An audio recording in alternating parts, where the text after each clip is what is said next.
Hello पहले बच्चों, स्वागत है आपका आज की इस शानदार और जानदार वीडियो में। पहले बच्चों, एग्जाम सेशन ऑन है, कुछ घंटों बाद आपका इंग्लिश का एग्जाम भी है। और आज की इस वीडियो में हम इस वन शॉर्ट वीडियो में पूरा का पूरा सिलेबस डिस्कस करने वाले हैं इंग्लिश लिटरेचर का। आपकी दोनों बुक्स, पोएट्री, प्रोज, सब कुछ आज इस वीडियो में। तो वीडियो में एंड तक बने रहना है, बिना स्किप की वीडियो को देखना पहले बच्चों। तो चलिए शुरू करते हैं। तो प्यारे बच्चों, सबसे पहले स्टार्ट कर लेते हैं प्रोज सेक्शन से। ठीक है, सबसे पहले आप प्रोज सेक्शन को डिस्कस करेंगे, उसके बाद पोइट्री को डिस्कस करेंगे, उसके बाद चलेंगे फुटप्रिंट्स बुक के ऊपर। तो सबसे पहले फर्स्ट राइट बुक को कवर करेंगे, ठीक है, और उसके बाद नेक्स्ट बुक को डिस्कस करेंगे। हर चैप्टर की थीम आपको बताऊंगा, हर चैप्टर के जो मेन कैरेक्टर्स हैं वो हम लोग डिस्कस करेंगे, हर चैप्टर की समरी का एक ओवरव्यू लेंगे। और इससे बाहर दुनिया में कभी कोई बोर्ड एग्जाम बन नहीं सकता, क्योंकि या तो पेपर में आपकी थीम में से सवाल आता है, या तो फिर आपके कैरेक्टर्स के बारे में कुछ आता है, या तो फिर कहानी में से क्वेश्चन आता है। वो तीनों चीजें इस वीडियो के अंदर डिस्कस करेंगे। और जब पोएट्री सेक्शन को डिस्कस करेंगे प्यारे बच्चों, तो उसके अंदर कौन कौन से फिगर ऑफ स्पीच हैं वो सब भी मैं आपको बताने वाला हूं। तो इस वीडियो में एंड तक बने रहना, वीडियो को बिल्कुल भी स्किप नहीं करना है, वीडियो की स्पीड बढ़ा करके भी आपको नहीं देखना है। नॉर्मली आपको वीडियो देखनी है, पूरी देखनी है।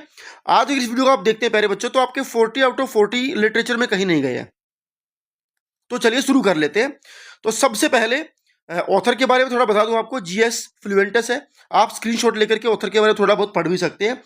थीम क्या कहती है? ए लेटर टू गॉड, एक इंपॉर्टेंट चैप्टर है। थीम क्या कहती है? फेथ इन गॉड, ये इसकी थीम का पहला पॉइंट है। फेथ इन गॉड, भगवान के अंदर बिलीव कैसा होता है वो सब बता रखा है। ह्यूमन इम्पैथी एंड जनरोसिटी, इंसानों के प्रति जो प्यार है, जो दयालुता है, वो भी इस कहानी के अंदर दिखा रखी है। आयरनी ऑफ परसेप्शन, मीन्स के लोग एक दूसरे के प्रति जो धारणा बनाते हैं उसके बारे में भी इस कहानी में डिस्कस कर रखा है। मेन कैरेक्टर इसमें दो ही हैं जिनके आसपास पूरी कहानी घूमती है। पहला है Lencho, a poor but deeply faithful farmer who believes God will help him, जो एक गरीब किसान है जो डेफिनेटली ये मानता है कि भाई भगवान जो है ना वो होते हैं और वो मेरी हेल्प जो है वो करेंगे। उसके बाद दूसरा कैरेक्टर आता है प्यारे बच्चों, पोस्ट मास्टर, जो कि बहुत दयालु है, काइंड है, हेल्पफुल है। और लेंचो की जो फेथ है भगवान के अंदर, उसको एडमायर करता है, उसकी तारीफ करता है, ठीक है, और उसकी हेल्प भी करता है, और उसकी फेथ को बनाए रखने के लिए कोशिश भी करता है। कहानी के अंदर जिन लिटरेरी डिवाइसेस का जो इस्तेमाल कर रखा है राइटर ने, आयरनी है, क्योंकि इसमें जो कैरेक्टर है वो आयरनी दिखाएंगे डेफिनेटली। क्योंकि जैसे लेंचो ने एक्यूज किया कि भाई जो चोर जो पोस्ट ऑफिस में काम करने वाले जो लोग हैं, वो हेल्पर जो हैं असल में वही चोर हैं, ठीक है। उसके बाद सिंबोलिज्म क्या है इस कहानी के अंदर? The letter represent hope and blind belief, hell represent destruction. जो कहानी का जो लेटर है वो इंसान की उम्मीद को जो है वो सिंबल है उसका, और ब्लाइंड बिलीफ का माने अंधा विश्वास किसी के ऊपर करना। और जो ओले पड़े थे इसमें हिल है, वो डिस्ट्रक्शन को जो है वो डिस्क्राइब करते हैं। ह्यूमर सटायर भी है इसमें, क्योंकि जैसे लेंचो ने पत्थर लिख दिया, अपने आप में थोड़ा मजाकिया भी लगता है। फिर बाद में जब पैसे गिने तो मीन्स के उस इंसान को इतनी उम्मीद थी कि पैसे डेफिनेटली भगवान भेजेगा, और 70 पैसों देखने के बाद कैसे वो फिर से लेटर लिखता है। अपने आप में थोड़ा सटायर और ह्यूमर भी है। समरी थोड़ा जान लेते हैं। लेंचो एक गरीब किसान है, बारिश जो है खेतों में उसको चाहिए होती है। उसके बाद बारिश जो है वो ओले का रूप ले लेती है प्यारे बच्चों, और उसके बाद पूरी फसल तबाह होती है। फसल तबाह होने के बाद उसको 100 पैसों की जो है वो रिक्वायरमेंट होती है। ऊपर वाले से मदद मांगता है कि मुझे अगली फसल बोने के लिए और अभी सर्वाइव करने के लिए आई नीड 100 पैसोज। और ये सोच करके वो उस हेल स्टॉर्म से जो कुछ डिस्ट्रक्शन हुआ, उसके बाद भगवान को 100 पैसोज के लिए एक लेटर लिख देता है। उसके बाद पोस्ट मास्टर कलेक्ट 70 पैसों, लेटर मिलता है पोस्टमैन को, वो हंसता है, जा करके पोस्ट मास्टर को दिखाता है। पोस्ट मास्टर उसकी फेथ को देख करके हिल जाता है बिल्कुल, और डिसाइड करते हैं कि पैसे इकट्ठे करेंगे, इस बंदे को वापस करेंगे, ताकि इसको लगे कि हाँ भगवान है, वरना फिर इसका जो फेथ है वो उठ जाएगा। Lencho is grateful but suspect postal worker stole part of God's money. और लेंचो तो लेटर देखकर ग्रेटफुल तो होता है, लेकिन जब पढ़ता है तो उसको लगता है कि जो वर्कर है वो उन्होंने जो है वो बचे हुए पैसे चुरा लिए।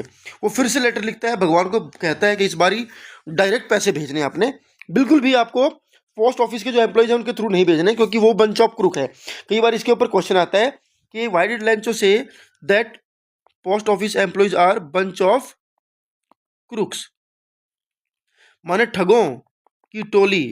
तो इसके ऊपर भी क्वेश्चन आता है, तो ये भी आपको यहीं से निकलेगा, क्योंकि उसको लगता था कि बचे हुए पैसे उन्होंने चुरा लिए। वैल्यूज क्या है? Unwavering faith can move heart and inspire kindness. भाई अगर आपकी बहुत ज़्यादा फेथ है किसी चीज़ के अंदर तो उससे आप किसी का दिल बदल सकते हो। Irony reveals how good intentions में बी मिसअंडरस्टूड। और ये भी आयरनी की बात है कि कई बार सामने वाले का जो इंटेंशन है वो सही होता है बट बावजूद उसके उसको गलत समझा जाता है, जैसे कि पोस्ट मास्टर के केस में हुआ।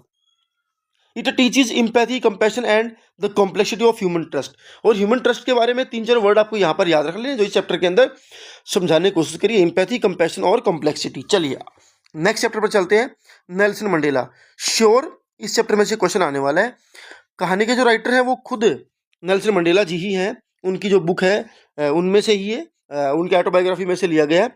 तो Nelson Mandela long walk to freedom, author के बारे में यहाँ से पढ़ लेना।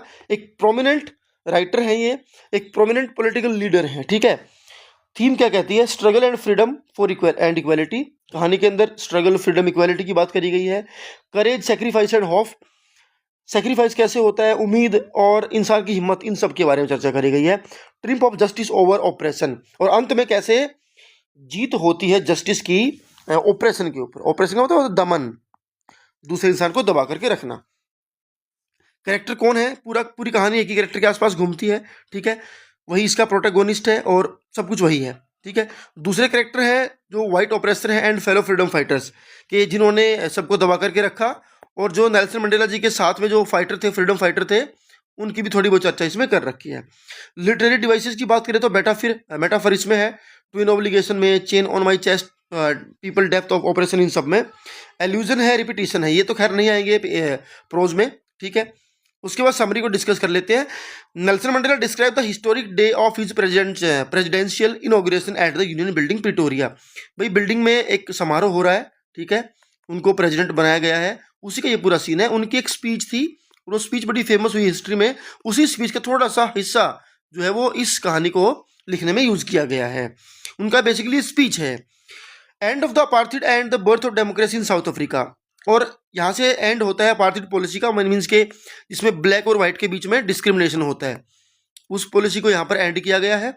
और उसके बाद डेमोक्रेसी जो है वो एस्टेब्लिश हुई है अफ्रीका के अंदर। He pays tribute to countless freedom fighters who sacrifice for liberty. और जो लोग नहीं हैं अभी इस चीज़ में शामिल होने के लिए, लेकिन उन्होंने आज़ादी की लड़ाई लड़ी है मंडेला साहब के साथ, उनको भी इन्होंने याद किया है। Reflect the meaning of true freedom beyond personal liberty to the freedom of all people. और कहानी में थोड़ी कुछ चीज़ें हैं वो आपको डिस्कस कर दूं मैं। सबसे पहले तो इसमें एक फ्रीडम के बारे में ज़्यादातर बात करी गई है और फ्रीडम के मीनिंग के बारे में बातें करी गई है। मंडेला जी के बारे में क्वेश्चन आता है कि वो कहते हैं कि फ्रीडम का मतलब ना बदलता रहता है, बार बार चेंज होता रहता है, उसके बारे में कई बार क्वेश्चन आता है। तो बताते हैं कि बचपन में फ्रीडम का अलग मतलब होता है आपका, खेल कूद करना, मौज मस्ती करना। जब आप थोड़े बड़े होते हैं तो थोड़े मीनिंग बदल जाते हैं, मर्जी से स्कूल जाना, थोड़े बड़े होते हैं तो मर्जी की शादी कर लेना। और कहता है बाद में रियलाइज हुआ कि ये सब चीज़ें फ्रीडम थी ही नहीं। एक्चुअली जब तक आपके देश के सभी आदमी आज़ाद नहीं है, वो गुलाम है, तो आप किसी भी चीज़ को फ्रीडम मान नहीं सकते, एक चीज़। दूसरी चीज़ प्यारे बच्चों, इसमें क्वेश्चन आता है नेशनल एंथम के ऊपर। तो नेशनल एंथम 2 गाए गए जब देश आज़ाद हुआ और इस पूरे इनॉग्रेशन में, तो उसके पीछे भी क्वेश्चन आता है कि क्यों गाए गए। तो आपको बताना है कि इक्वेलिटी को शो करता है, ठीक है। एक ब्लैक्स के लिए गाया गया, दूसरा व्हाइट्स के लिए गाया गया। तो ये 2-3 बातें इसमें हैं। और लास्ट में ये भी बताते हैं कि मंडेला साहब भी बताते हैं कि कोई भी आदमी जब पैदा होता है तो उसको नहीं पता होता किसी आपको हेट करनी है, किसी आपको चिढ़ना है, किसी आपको नफरत करनी है, ये नहीं पता होता। ये सब उसको सिखाया जाता है, बताया जाता है।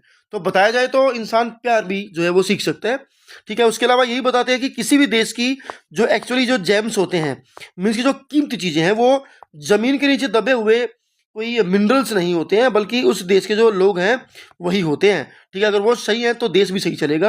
आप यहाँ पर जापान का एग्जांपल ले सकते हैं। जापानीज लोग अपने देश के बारे में बहुत सोचते हैं, तो जापान काफ़ी आगे चला गया। ऐसा नहीं है जापान के अंदर बहुत सारे मिनरल्स और जेम्स मिलते हैं, ऐसा बिल्कुल भी नहीं है। लेकिन अपने देश के बारे में जो उनकी विचारधारा है वो बड़ी अच्छी है। वैल्यूज़ क्या है? Freedom is a fundamental human right earn through struggle and sacrifice. भाई आज़ादी इंसान का फंडामेंटल राइट है और इसके लिए कई बार आपको बहुत स्ट्रगल और सेक्रीफाइस करना पड़ता है। True leadership involve forgiveness, unity and service to others. और असली जो लीडरशिप होती है, असली जो नेता लोग होते हैं, वो उनके अंदर क्या शामिल होता है? फॉरगिवनेस, मीन्स के दूसरे को माफ़ करने की शक्ति होती है, यूनिटी होती है और दूसरों के लिए सर्व करते हैं। नेल्सन मंडेला जी कहते हैं कि एक ही टाइम पर इंसान के 2 ऑब्लिगेशन होते हैं, 2 ऑब्लिगेशन की बात करते हैं। एक होता है अपने परिवार के लिए, एक होता है देश के लिए, दोनों एक साथ नहीं चल सकते। और ये अपने बारे में कहते हैं कि मैंने कौन सा ऑब्लिगेशन चुना, देश के लिए, मीन्स के परिवार को छोड़ना मैंने चुना और देश के लिए मैं जेल भी गया।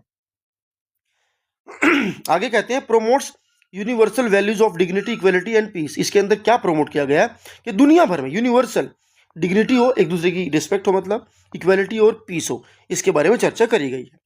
Now come to chapter 3, 2 stories about flying. ठीक है, इंपॉर्टेंट है, कई बार क्वेश्चन आ भी जाता है, मतलब बहुत ज़्यादा इंपॉर्टेंट भी नहीं है, मोस्ट इंपॉर्टेंट नहीं है। हालांकि हमारी जो बुक का नाम है वो इसी के ऊपर है, फर्स्ट फ्लाइट। ठीक है, चलिए क्या कहते हैं, सबसे पहले थीम को डिस्कस कर लेते हैं। Overcoming fear through self belief. अगर आदमी खुद के ऊपर विश्वास रखे तो डर से बाहर आ सकता है। पेरेंटल सपोर्ट एंड मोटिवेशन, माँ बाप का सपोर्ट और मोटिवेशन कितना जरूरी होता है वो भी इसके अंदर दिखाया गया है। Taking the leap of faith for growth, growth के लिए आपको लीप ऑफ फेथ जो है वो होना चाहिए, आपका खुद के ऊपर विश्वास होना चाहिए। अगर आपका विश्वास डगमगाता है तो फिर ग्रोथ नहीं करोगे। Literary device, personification, imagery, symbolism paper में अमूमन नहीं आते हैं। जरा मेन कैरेक्टर को समझ लेते हैं। इसके 2 हिस्से हैं, तो ये जो वाला जो हिस्सा हम पढ़ रहे हैं ये हिज फर्स्ट फ्लाइट है। ठीक है, एक सीगल, एक पक्षी की जो है वो कहानी है, वो पहली बार उड़ान कैसे भरता है। यंग सीगल है इसके अंदर, उसके पेरेंट्स हैं, उसके सिबलिंग्स हैं। ठीक है, ये कैरेक्टर हैं। समरी बहुत ज़्यादा लेंथ नहीं है, सीधी सी बात, एक सीगल होता है प्यारे बच्चों, वो उड़ने की चाहत रखता तो है लेकिन वो डरता है, और उसके पेरेंट्स उसको छोड़ करके चले जाते हैं एक एज पे। ठीक है, और इस उम्मीद में कि ये उड़ेगा, और उसको खाना भी नहीं देते हैं। तो यहीं से कहानी शुरुआत होती है। The young seagull is afraid to fly despite his siblings already soaring confidently. उसके भाई बहन सब उड़ चुके हैं, वो अकेला बचा हुआ है। His parents refuse to feed him hoping to push him to take his first flight. उसके पेरेंट्स का खाना नहीं मिलेगा, खुद उड़ो और खुद खाना कमाओ। उसके बाद उसकी जो मम्मी है वो एक तरीका अपनाती है उसको उड़ाने के लिए। होता क्या है बेसिकली, आपको पूरा सीन मैं समझा देता हूँ। असल में जहाँ पर वो सीगल बैठा हुआ था, ये पूरा किनारा, और इसके नीचे बड़ा गहरा समुद्र था, इधर चट्टान के ऊपर बैठा हुआ था। ठीक है, इसकी मदर जो है वो यहाँ से आती है उड़ते हुए, और उसकी चोंच में जो है एक फिश होती है, और उस फिश को लेकर के दौड़ रही होती है। बीच में एक और जो है वो टापू सा बना होता है, तो उसकी मदर जब आती है तो इसको लगता है कि तेरे पास ही आएगी, लेकिन वो बीच में जो है वो रुक जाती है। यहाँ पर इसके सब भाई बहन आराम से बैठे खाना पीना सब खा रहे होते हैं। इसको लगता है मुझे नहीं खिला रहे, इनको देख करके इसका मन भी करता है कि मुझे खाना मिलना चाहिए। तो इसकी मदर उधर से उड़ान भरती है, इसको लगता है कि वो मेरे पास आएगी, ऐसे दौड़ता है अपनी मदर की तरफ, और ये भूल जाता है उस उम्मीद में कि आगे खतरा भी है, नीचे पानी में गिर सकता है, और नीचे गिरने लगता है। तो ये उड़ना जो है वो स्टार्ट कर देता है, इसके मन से वो वहम, वो डर निकल जाता है। तो यही इस कहानी की थीम भी है कि वो डिस्प्रेशन के अंदर जंप कर देता है वहाँ से, only to discover that he can fly, और बाद में उसको ये एहसास होता है कि वो उड़ सकता है। तो this is the story. Values क्या है इस कहानी जो आपको सीखनी चाहिए। फियर इज नेचुरल, बट डर तो देखो नेचुरल है, कॉमन है, वो आएगा इंसान को। ठीक है, but must be overcome to grow, लेकिन आगे बढ़ने के लिए डर को काबू करना पड़ता है। Self confidence comes only through taking risk, और जब तक आप रिस्क लेंगे नहीं तो आपको सेल्फ कॉन्फिडेंस आएगा नहीं। समटाइम्स टफ लव और indirect support is needed to help others success. कई बारी जैसे उसके पेरेंट्स ने उसकी जो हेल्प करी है, उस तरह की हेल्प की जो है वो इंसान को या किसी जानवर को भी जरूरत हो सकती है सक्सेसफुल होने के लिए। वो डायरेक्ट हेल्प हो सकती है, वो इनडायरेक्ट हो सकती है। सेकंड पार्ट क्या कहता है, Frederick Forsyth, the black aeroplane. ठीक है, बड़ी छोटी सी कहानी, लेकिन कई बार इसमें से क्वेश्चन आता है। थीम क्या है, करेज इन अनसर्टेनिटी, ना पता हो फिर भी हिम्मत दिखाना। मिस्ट्री एंड मिरेकल, कि दुनिया में कुछ मिस्ट्री भी है जो जिसको देखकर लगता है कि ये हुआ कैसे। ट्रस्ट इन द अननोन, और जब आप खतरे में होते हैं तो बहुत बार आप किसी अननोन इंसान पर भी भरोसा कर लेते हैं। कैरेक्टर कितने हैं, पायलट है जो पेरिस से इंग्लैंड उड़ने को जा रहा है, और उसको रास्ते में डेंजर मिलता है, स्टॉर्म मिलती है। दूसरा कैरेक्टर है the mysterious pilot in the black aeroplane, एक काला जो है वो जहाज उसको रास्ते में मिलता है, उसका पायलट इसका दूसरा कैरेक्टर है जो उसकी हेल्प करता है। तीसरा है women in the control tower, उसके बाद जो वो बच जाता है तो जहाँ पर जाता है एक महिला जो कंट्रोल टावर में बैठी होती है वो। ये सब लिटरेरी डिवाइसेस हैं, ये अमूमन नहीं पूछे जाते। खैर आगे बढ़ते हैं, समरी पर आते हैं। The narrator is flying his old Dakota plane at night eager to reach home for breakfast. Paris से उड़ा, ठीक है, उसको लगता है कि सीधा इंग्लैंड पहुंच करके अपनी फैमिली के साथ ब्रेकफास्ट करूंगा, और रात को उड़ निकलता है, मौसम सब ठीक ठाक होता है। जहाज का नाम है ओल्ड डकोटा। ठीक है, Midway he encounter dark storm cloud and loses all contact and navigation. रास्ते में बादल आते हैं बड़े बड़े, उधर से उसका जहाज उड़ करके आ रहा होता है। इसके बाद ऑप्शन थी वापस जा सकता है, आगे जा सकता है, बट उसने पिक की ऑप्शन कि मैं घर ही जाऊंगा, वही ठीक है, निकाल लेंगे इन बादलों में से। Suddenly a black aeroplane appears and guide him through the storm. लेकिन होता क्या है कि वो बादलों में गुम हो जाता है, उसके सभी कॉन्टेक्ट कट जाते हैं, उसका नेविगेशन सब काम करने इंस्ट्रूमेंट बंद कर देते हैं। अचानक से उन्हीं बादलों के बीच में उसको एक ब्लैक कलर का एरोप्लेन जो है वो दिखाई देता है, जो उसको गाइड करके लेके जाता है, बादलों में से बाहर निकाल देता है। After landing safely the narrator looks for other pilot but is told that there was no such plane on the radar. जाकर के सीधा कंट्रोल टावर में जाता है, वहां पर जो रिसेप्शन पर थी उसको बोलता है भाई मुझे थैंक यू बोलना है, उस पायलट का अता पता दीजिए। तो लेडी बोलती है कि आज की डेट में, यानी कि रात में जब आप ये बात बता रहे हैं, रडार पे मीन्स कि हमारे सिस्टम पे दूसरा कोई एरोप्लेन था ही नहीं। और इस पॉइंट पर ये कहानी खत्म होती है प्यारे बच्चों, और अपने आप में थोड़ा अनसोल्ड रहता है लास्ट में कि भाई शायद कोई चमत्कार हुआ, मिरेकल हुआ, क्या था क्या नहीं था। वैल्यूज क्या है? Not everything has a logical explanation, sometime faith और फेट गाइड अस। कई बार हर चीज की एक्सप्लेनेशन दुनिया में नहीं दी जाती, कई बार आपका विश्वास, ये सब चीजें भी बहुत ऊपर चली जाती है, ठीक है, उनके ऊपर भी आपको काम करना पड़ता है, सिर्फ विश्वास पर दुनिया चलती है, ठीक है। करेज एंड काम thinking help overcome life threatening challenges. भाई आप हिम्मत दिखाएं और शांत रहे, सोचें, तो इससे आपको बहुत मदद मिलती है चैलेंजेस को फेस करने में। Shows human desire to find meaning in the mysterious. भाई आप कई बार चीजें बहुत मिस्टीरियस आपके सामने आती हैं, तो आपकी इच्छा होती है, वो इच्छा भी दिखा रखी कि जाकर के उसने थैंक यू बोलने की कोशिश करी। अगला चैप्टर आता है प्यारे बच्चों, from the diary of Anne Frank. इस बार इस चैप्टर में से क्वेश्चन आने के चांस ऑलमोस्ट 90% हैं। क्वेश्चन इस बार इस चैप्टर में से बन सकता है, ठीक है। ऑथर ये खुद ही है, एनी फ्रैंक, उन्हीं की डायरी में से लिया गया है, ठीक है। थीम क्या कहती है? Power of expression and self reflection. Expression की पावर कितनी मजबूत हो सकती है, एक्सप्रेशन की अगर आपके अंदर पावर है तो आप क्या से क्या बन सकते हो इतनी कम एज में। 1929 से लेकर के 1945 में से ये लड़की केवल 16 साल जिंदा रहती है। 16 साल में सब कुछ इसने अचीव कर लिया अपनी लाइफ में। Adolescence and emotional growth. बचपन में जो इमोशनल ग्रोथ है, अडोलसेंस है, टीनेज जो सेंसेशन चीज़ें होती हैं वो इसके अंदर दिखा रखी है। Coping with isolation and fear during war. War का सीन है बेसिकली इसमें, ठीक है, सेकेंड वर्ल्ड वॉर की बात इसमें हुई थी, तो उसी टाइम पर ये डायरी जो है वो लिखी गई थी। कैसे अकेलेपन से लड़ना पड़ता है और क्या चीज़ें होती है वो सब भी इसकी थीम है। मेन कैरेक्टर कितने हैं? एनी फ्रैंक खुद है जो इंटेलिजेंट है, सेंसिटिव है, ऑब्जर्वेंट है। किटी है जो कि उसकी डायरी है, और एनी के क्लासमेट और उसके टीचर वीचर ये सब इसमें हैं। ये लिटरेरी डिवाइसेस हैं इसके अंदर जो आप यहाँ से स्क्रीनशॉट लेकर के पढ़ सकते हैं। सीधी सी कहानी है, एनी नाम की लड़की अपनी ग्रैंड मदर से बहुत प्यार करती है, ठीक है, ये भी क्वेश्चन कई बार पेपर में आता है। उसके लिए उन्होंने एक मोमबत्ती भी जलाई थी अपने बर्थडे पर, ठीक है, केक काटते हुए, और उनकी ग्रैंड मदर की डेथ हो जाती है। उसके बाद वो अपनी ग्रैंड मदर को याद करते हुए बर्थडे सेलिब्रेट करती हैं, और उसके बाद की पूरी कहानी इसमें उनके क्लासरूम की कहानी है। Anne start her diary on her 13th birthday describing it as a trusted friend. एक विश्वासु दोस्त के तौर पर इसको प्रेजेंट करती है। 13th बर्थडे पर जो है वो इसको लिखना शुरू करती है। 1942 में डायरी जो है वो लिखना शुरू करती है। She reflect on her loneliness despite having a loving family and many classmates. कहती है सब है मेरे पास, फ्रेंड सर्कल है, पेरेंट्स है, सब कुछ है, फिर भी वो अकेलापन सा रहता है, इसलिए डायरी जो है वो मेरी सबसे क्लोजेस्ट फ्रेंड जो है वो बन जाती है। And it talk about school, her teacher and her playful nature.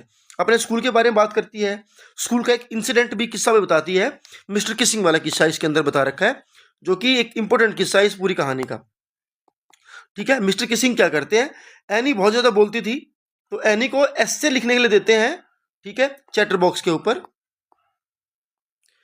Any लिख के लेकर के आती है, अगले दिन फिर बोलती है इनकोरिजिबल चैटर बॉक्स के ऊपर फिर से देती है, तीसरे दिन फिर बोलती है, टीचर फिर से उसको जो वो चैटर इसी टॉपिक के ऊपर लिखना देती है। लास्ट में एनी जो एक डक फैमिली की स्टोरी लिख देती है कि कैसे मेल डक था, माने फादर था, और अपने बच्चों को बहुत ज़्यादा क्वैक क्वैक करने के ऊपर जो उसने मार दिया।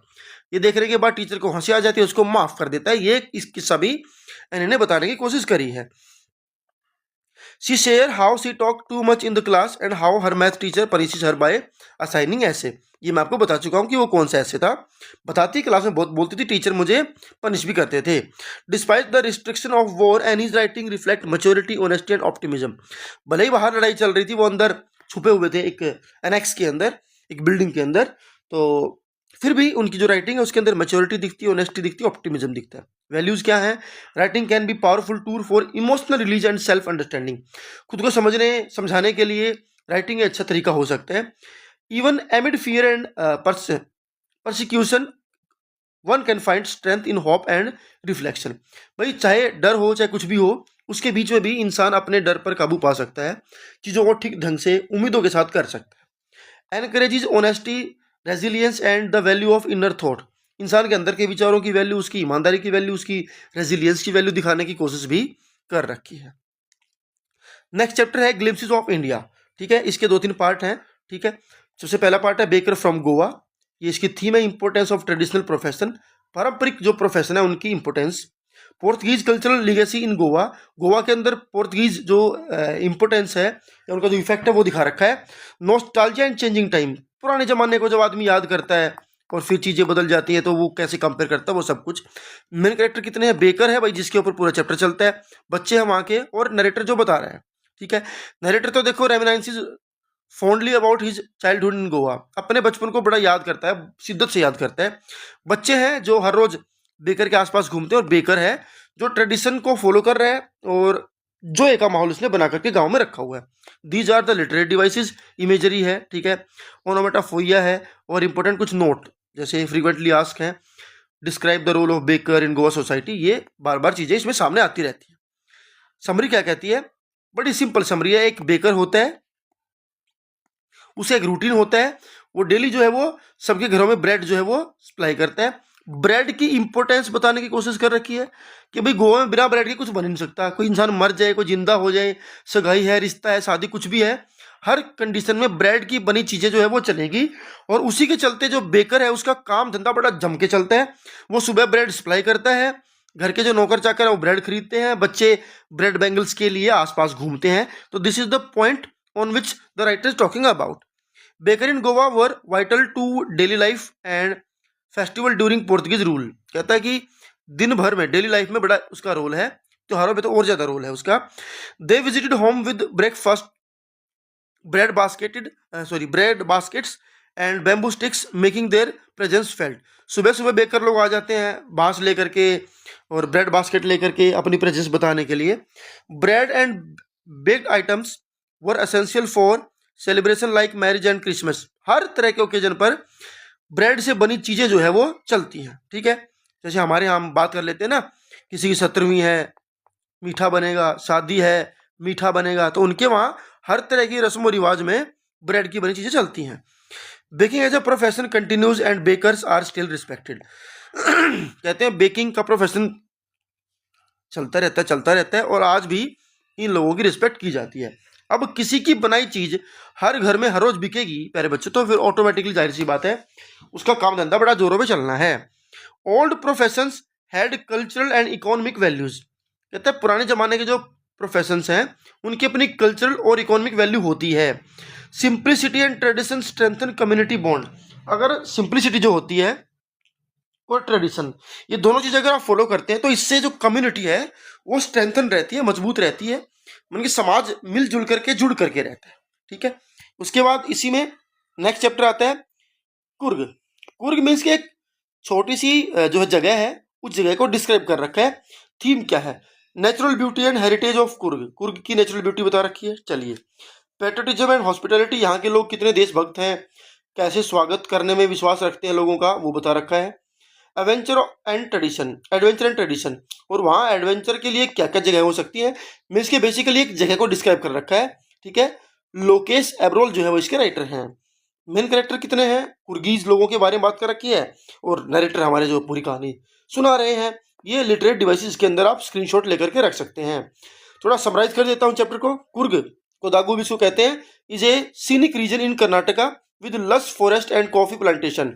ये पूरे कर्नाटक की सबसे छोटी डिस्ट्रिक्ट है जिसके अंदर कॉफी प्लांटेशन खूब होता है, खूब सारे पेड़ पौधे हैं, खूब सारे जंगल हैं, एवरग्रीन जो है वो फॉरेस्ट है। ठीक है, हरे भरे रहते हैं हमेशा। People are descendant of Greek and Arabs. कहानी चलती है कि कोई कहता है कि ग्रीक के हैं, कोई कहता है अरब के, मीन्स कि यहाँ के जो लोग हैं वो यहाँ के तो नहीं है, ऐसी प्रथाएं मान्यताएं हैं। कल्चर भी अलग है। कुछ लोग कहते हैं ग्रीक से यहाँ पर आए हैं, ठीक है, कपड़े पहनावे इन सबको देख करके। कुछ लोग कहते हैं अरब के हैं। ठीक है, तो मीन्स के अलग अलग चीज़ों को देख करके अलग अलग जो है वो अंदाजे लगाए जाते हैं कि कहाँ कहाँ से आए हैं। कुछ लोग कहते हैं भाई ये जो है अलेक्जेंडर के वो हैं वंशज हैं, ठीक है। कुछ लोग ये मानते हैं कि ये अरब देश जैसे हैं। अरब के पीछे कहानी चलती है कि जो ड्रेस है वो ड्रेस अरब से मिलती जुलती है। और जो लोग मानते हैं कि अलेक्जेंडर की आर्मी के लोग हैं, उनका ये मानना है कि भाई वो लोग जब जीत करके यहाँ से जा रहे थे तो कोस्टल एरिया से, जो इंडिया कोस्टल एरिया है उससे गुजर रहे थे, तो कुछ लोग इधर ही बस गए, उन्होंने इधर सेटलमेंट कर ली, इधर रह गए, तो ये वही लोग हैं, ठीक है। Coorg produces soldiers for Indian army and offer adventure sports, कहता है यहाँ से बहुत सेना के लोग हुए हैं और यहाँ पर जो लोग आते हैं उनको बहुत सारे एडवेंचर स्पोर्ट्स जो वो यहाँ पर मिलते हैं। जनरल करियप्पा जो थे, ऐसा कहते हैं उनके बारे में भी कि वो भी एक कुर्गी थे, ठीक है। It is home to wildlife, rivers and spiritual places like बाइलेकूप।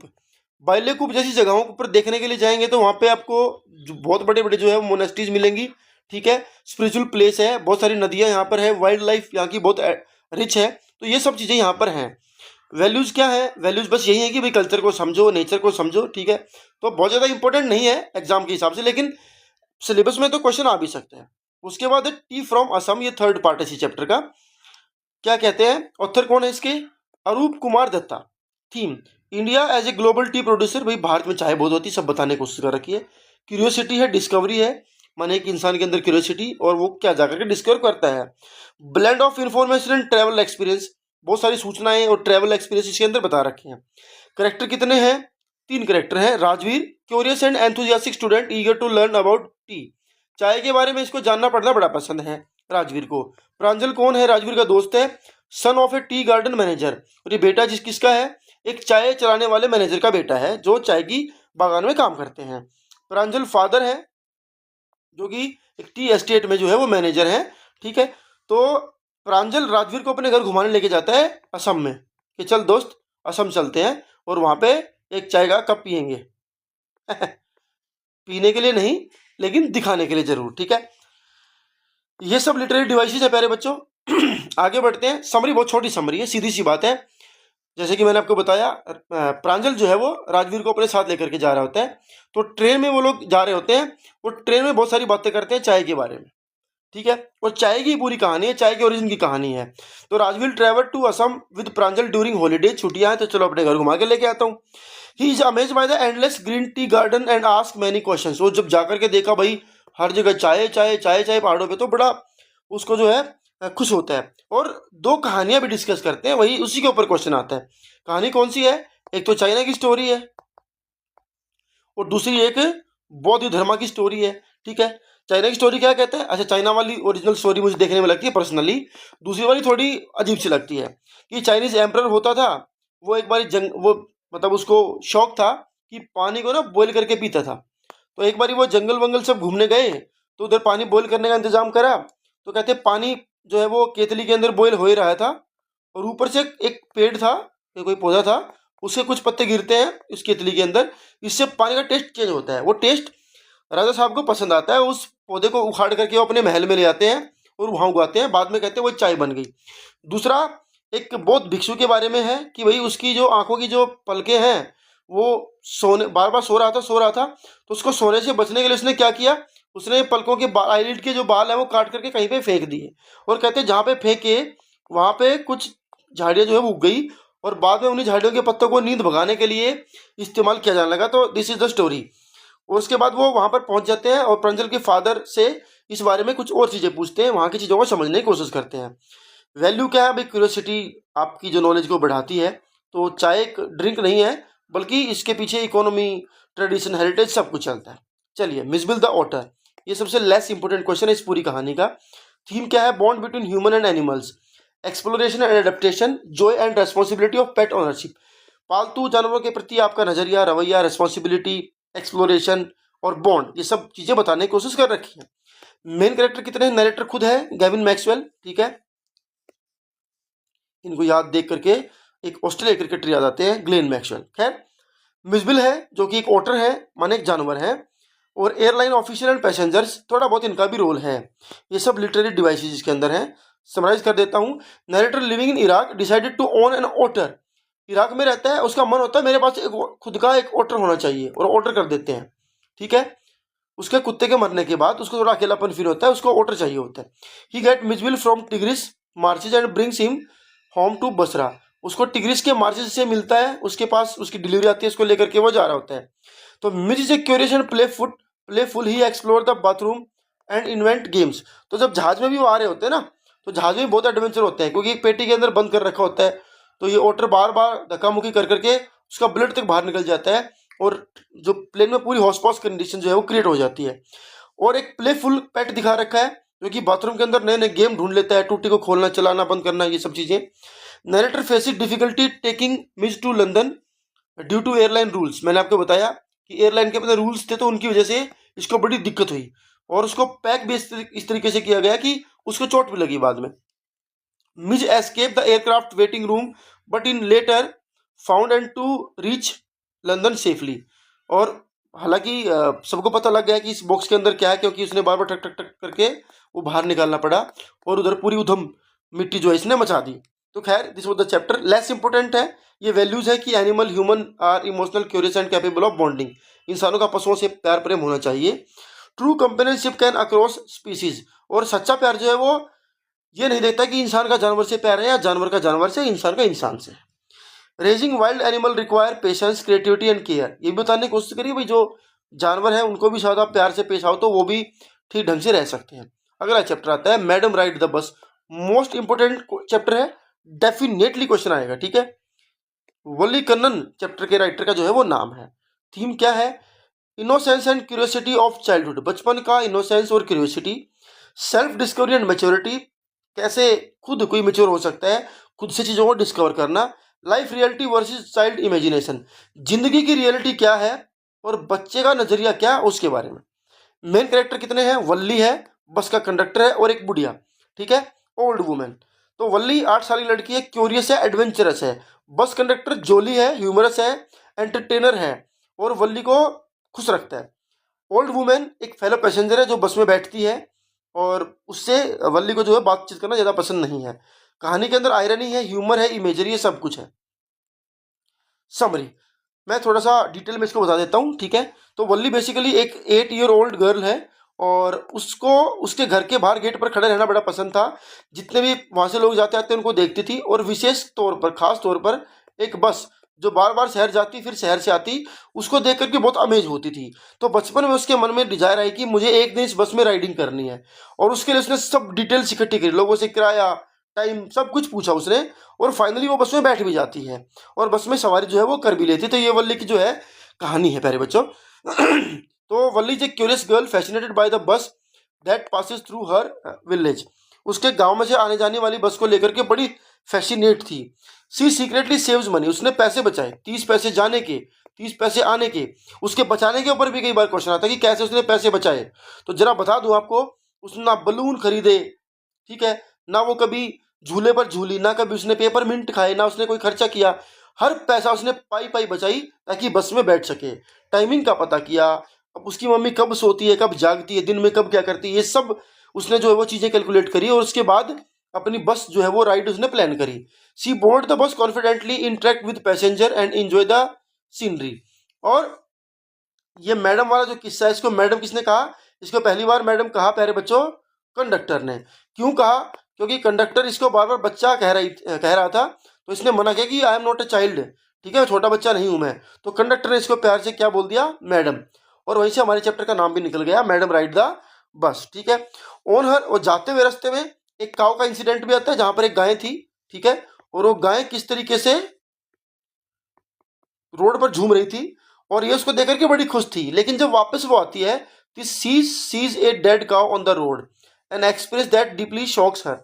वही गाय उसको मरी हुई मिलती है। यहाँ से उसको लगता है कि nothing is permanent, nothing is permanent, ये वल्ली को समझ में आ जाता है, ठीक है। वो चुपचाप घर वापस आती है, और उसका मूड पूरा बदल जाता है, साइलेंट होकर के आती है। जाते हुए पूरी बदमाशी करते जाती है, शरारतें करती जाती है, सीट पर टिक करके बैठती भी नहीं है। लेकिन आते हुए उस गाय को, काऊ को देखने के बाद, गाय को देखने के बाद उसके समझ में आ जाता है कि चीज़ें जिंदगी में परमानेंट नहीं हैं। हालांकि बस कंडक्टर उसको ऑफर भी करता है कुछ खाने पीने को, लेकिन वो मना कर देती है। वैल्यूज़ क्या है? Childhood curiosity lead to learning and professional growth. बचपन की जो क्यूरियोसिटी है, जो चीज़ों को जानने की इच्छा है, वो पर्सनल ग्रोथ के लिए बड़ी जरूरी है। Exposure to reality is essential in shaping maturity. और किसी को मैच्योर होना है तो उसके लिए जिंदगी की रियलिटी को समझना बहुत जरूरी है। Teaches independence, courage and empathy. और कैसे इंडिपेंडेंस बच्चा हो सकता है चाहे तो, हिम्मत और उसकी एम्पैथी भी इस कहानी के अंदर दिखाई गई है। उसके बाद आता है द सरमन एट बनारस। ठीक है, ये भी मोस्ट इंपोर्टेंट क्वेश्चन चैप्टर है मेरे बच्चों, इसमें से भी डेफिनेटली पेपर में क्वेश्चन आएगा। थीम क्या है? Mortality and acceptance of death. भाई इंसान मरने वाला है, एक्सेप्ट करो। Detachment from worldly attachment. आदमी चीजों से अटैच रहता है, उनसे अपने आप को दूर करो अगर खुश रहना है तो। Universality of suffering. ठीक है, सफरिंग माने पीड़ा, दर्द। दर्द पूरी दुनिया में चलती है, यूनिवर्स में चलती है, उसके बारे में बता रखा है कि कोई किसी एक अकेले इंसान के पास दुख नहीं है, सबके पास दुख है। मेन कैरेक्टर कौन से हैं? गौतम बुद्धा है, जो कि enlighten teacher, guide people on the path of truth. लोगों को रास्ता दिखाते हैं, सच का रास्ता, जिंदगी का रास्ता। किस्सा गौतमी है, एक grieving mother who learns the truth of death through Buddha's wisdom. इनकी कहानी है, इनके ऊपर ही क्वेश्चन आता है। ये लिटरेरी डिवाइसेस के अंदर है। थोड़ा कहानी को समझा दूं अगर आपको मैं डिटेल में, तो पहले बच्चों बुद्धा है, ठीक है, और बुद्ध महाराज जो है वो एक जगह पर बैठे होते हैं, उनके पास एक लेडी का जो है वो आना होता है। ठीक है, उनका नाम क्या था? किस्सा गौतमी। अब किस्सा गौतमी और बुद्धा की कन्वर्सेशन इस कहानी में चलती है, यही लेसन भी है। क्या कहते हैं कि किस्सा गौतमी के बेटे की डेथ हुई, वो अपने बेटी की डेथ के ऊपर रोती है, अपने बेटे को ठीक कराने के लिए यहाँ वहाँ जाती है। कोई इंसान कहता है कि उधर शल्यमुनि गौतम बुद्धा है, उनके पास जाइए, उनके पास दवाई है। गौतम बुद्धा उनकी परेशानी को समझ तो जाते हैं, लेकिन उनको लगता है कि आप डायरेक्टली इनको बोलेंगे तो समझ में नहीं आएगा। तो लेसन तो उनको सिखाना है कि लाइफ एंड डेथ जो है वो एक सिक्के के दो पहलू हैं, and death is permanent, death is sure. लेकिन उनको पता था कि ये समझेंगी नहीं, तो उन्होंने कहा कि आप जाइए और मस्टर्ड सीड जो है वो लेकर के आइए। ठीक है, अगर आप ले आए मस्टर्ड सीड तो मैं दवाई बनाऊंगा और आपका बेटा बच जाएगा। पर याद रहे ऐसे घर से लेकर के आने जिस घर में किसी की डेथ जो है वो हुई ना हो। तो लेडी जाती है, घर घर घूमती है, उसको कोई घर ऐसा मिलता नहीं है। बाद में उसको रियलाइजेशन होता है कि death is common to all. कहानी का आप थोड़ा सा इसको समराइज भी कर देता हूं आपके सामने इंपॉर्टेंट पॉइंट को। Siddhartha born into loyalty leaves his palace to find an ending and to suffering. एक महल में पैदा होता है, लेकिन जिंदगी की परेशानियों से दूर कैसे हों ये ढूंढने के लिए घर छोड़ करके निकल जाता है। After enlightenment he becomes Gautama Buddha and begins to preach. बाद में वो गौतम बुद्धा बनते हैं, उनको जब ज्ञान होता है वो प्रीच करना, मान के उपदेश देना जो है वो शुरू कर देते हैं। Kisa Gotami devastated by her son's death seeks Buddha's help to revive him. Buddha से वो हेल्प मांगती है अपने बेटे को रिवाइव करने के लिए। Buddha tells her to find mustard seed from a house untouched by death. किसी घर में मौत किसी की ना हुई हो ऐसे घर से वो लाने के लिए बोलते हैं। She feels realising death is universal thus she overcome her grief. बाद में उसको एहसास होता है, रियलाइज होता है, उसको समझ में आता है डेथ तो वही यूनिवर्सल है, आपका बेटा मरा है, ये कोई अंतिम नहीं है, इससे पहले भी लोग मरे हैं और इसके बाद भी लोग मरेंगे। Buddha explain that wisdom lies in accepting the impermanence of life.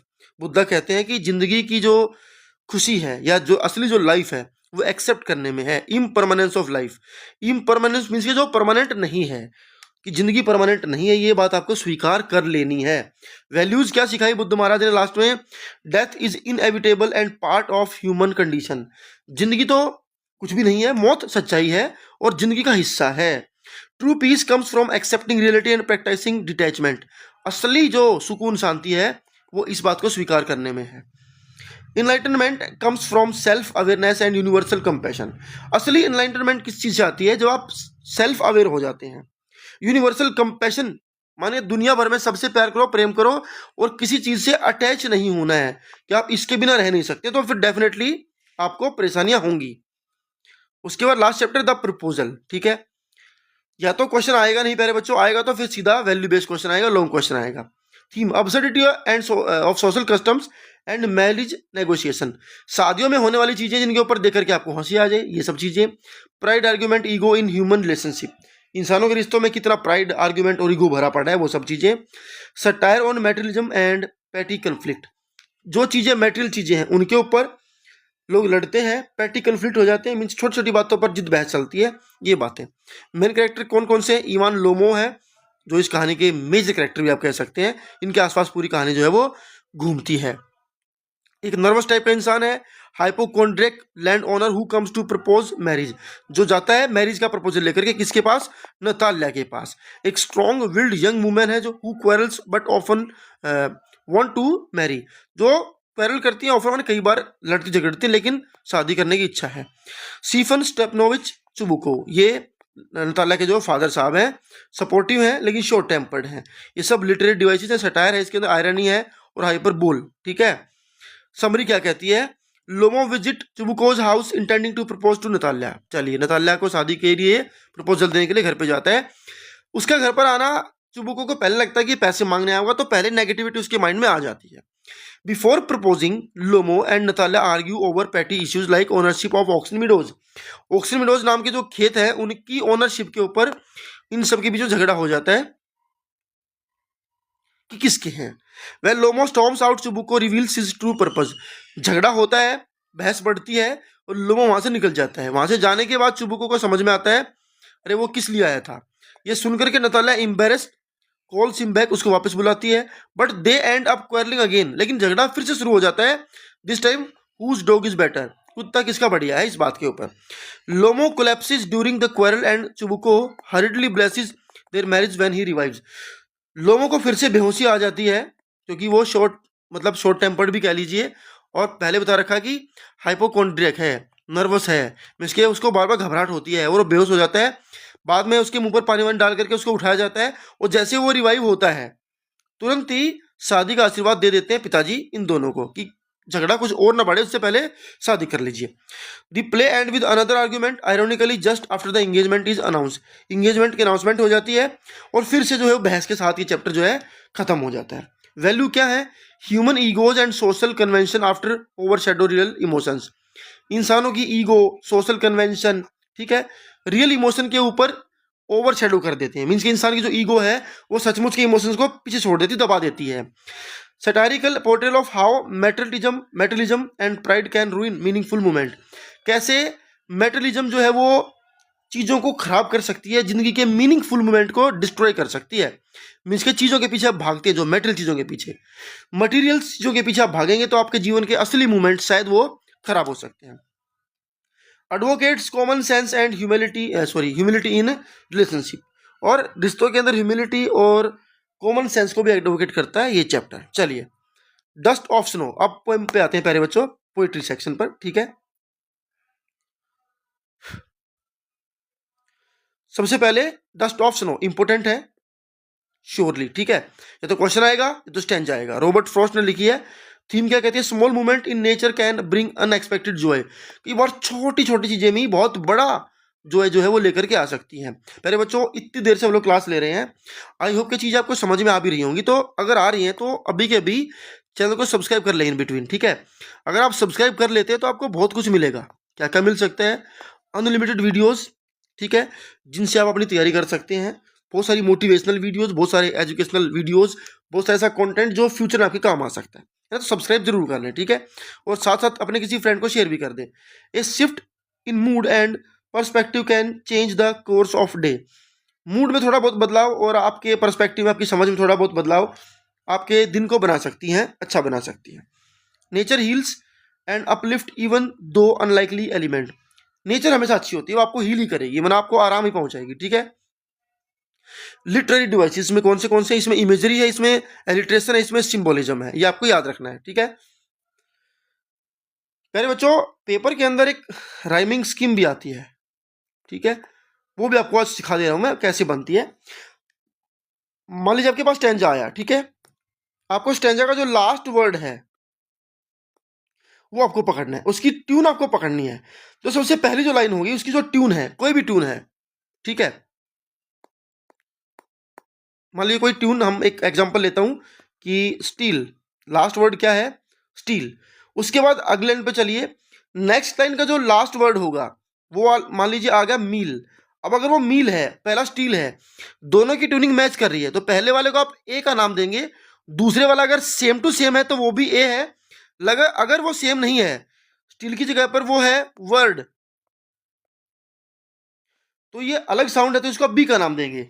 तीसरा वर्ड मील है तो तीसरा वर्ड तो पहले से मैच कर रहा है तो ये तीसरा वाला आप ए का नाम देंगे। अगर फोर्थ वाला सेकंड से मैच कर रहा है उसको बी का नाम देंगे। अगर नया है तो उसको सी का नाम देंगे। तो लास्ट जो ट्यूनिंग है वो आपको देखनी है और हमेशा ए बी करके मीन्स के ए और बी इस फॉर्मेट में जो है आपकी राइमिंग स्कीम जो है वो बनेगी। पोएम की समरी क्या कहता है? Poet is a sad mood while walking with nature. Poet जो है वो बड़ा उदास है, ठीक है, बैठा आराम से पेड़ के नीचे। एक crow shakes snow from hemlock tree on to him. एक कौवा आता है और ये पेड़ है, इस पेड़ के नीचे स्टूल पर ये बैठा हुआ है। कौवा पेड़ के ऊपर बैठता है, थोड़ी बर्फ इसके ऊपर गिर जाती है। This small incident lift his spirit and refreshes his heart. और ये छोटी सी चीज ने इसके पूरे मूड को जो है वो बदल दिया, इसके दिल को ठीक कर दिया। He feels all the day has been saved from being wasted. इसको फील होता है कि पूरा दिन तेरे से जाता, ये छोटी सी चीज ने बाकी का दिन जो है बचा लिया। वैल्यू क्या है? Life's beauty often lies in small simple experiences. जिंदगी की खूबसूरती हमेशा छोटी छोटी चीजों में है। Nature has the power to bring emotional relief and positivity. Nature के पास पावर है, वो आपको रिलीफ दे सकती है, पॉजिटिविटी दे सकती है। Teaches optimism and mindfulness and gratitude. और ये हमें ऑप्टिमिज्म सिखाता है, माइंडफुलनेस सिखाता है, ग्रेटिट्यूड सिखाता है। दूसरे के प्रति सकारात्मक रहें, उसके प्रति दया का भाव रखें, ग्रेटिट्यूड रखें, माने उसको वेलकम करें, उसको थैंक्स करें, ठीक है। ये सब चीज़ें इस कहानी के अंदर हैं। उसके बाद अगला पॉइंट आता है fire and the ice. Robert Frost की ये पोएम है। इसी पोएम के दो हिस्से हैं, ठीक है, दो अलग अलग पोएम एक ही पोएम में इन्होंने एड ऑन कर रखी है। थीम क्या कहती है? Destructive nature of human emotion desire and hatred. इंसान कभी ना कभी अब सब कुछ खत्म कर देगा अपनी डिजायर और अपनी हेट के चक्कर में। The world could and through extreme like passion fire और हेट्रेड। दुनिया खत्म होगी एक ना एक दिन। फायर यानी कि आपका जो पैशन है, किसी चीज के पीछे बहुत ज्यादातर आपकी जो इच्छाएं हैं उसके वजह से, या फिर हेट्रेड यानी आइस यानी दूसरों से नफरत की वजह से। Highlight the danger of uncontrolled feeling.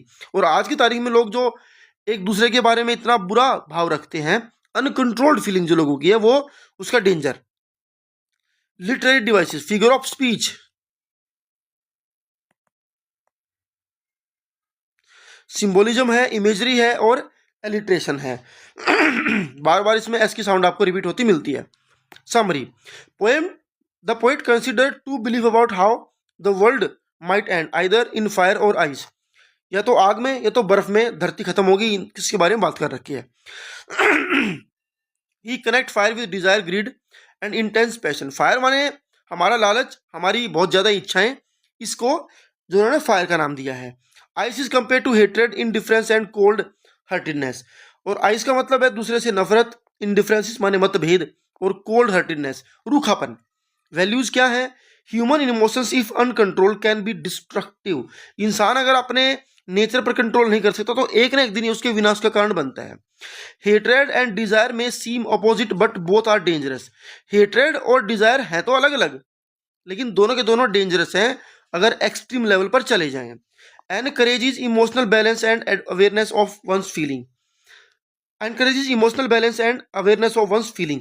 किसी इंसान के जो इमोशंस है उसके बारे में उसको अवेयर रहना चाहिए, चीज़ों को बैलेंस करके रखना चाहिए, इमोशनल बैलेंस होना चाहिए।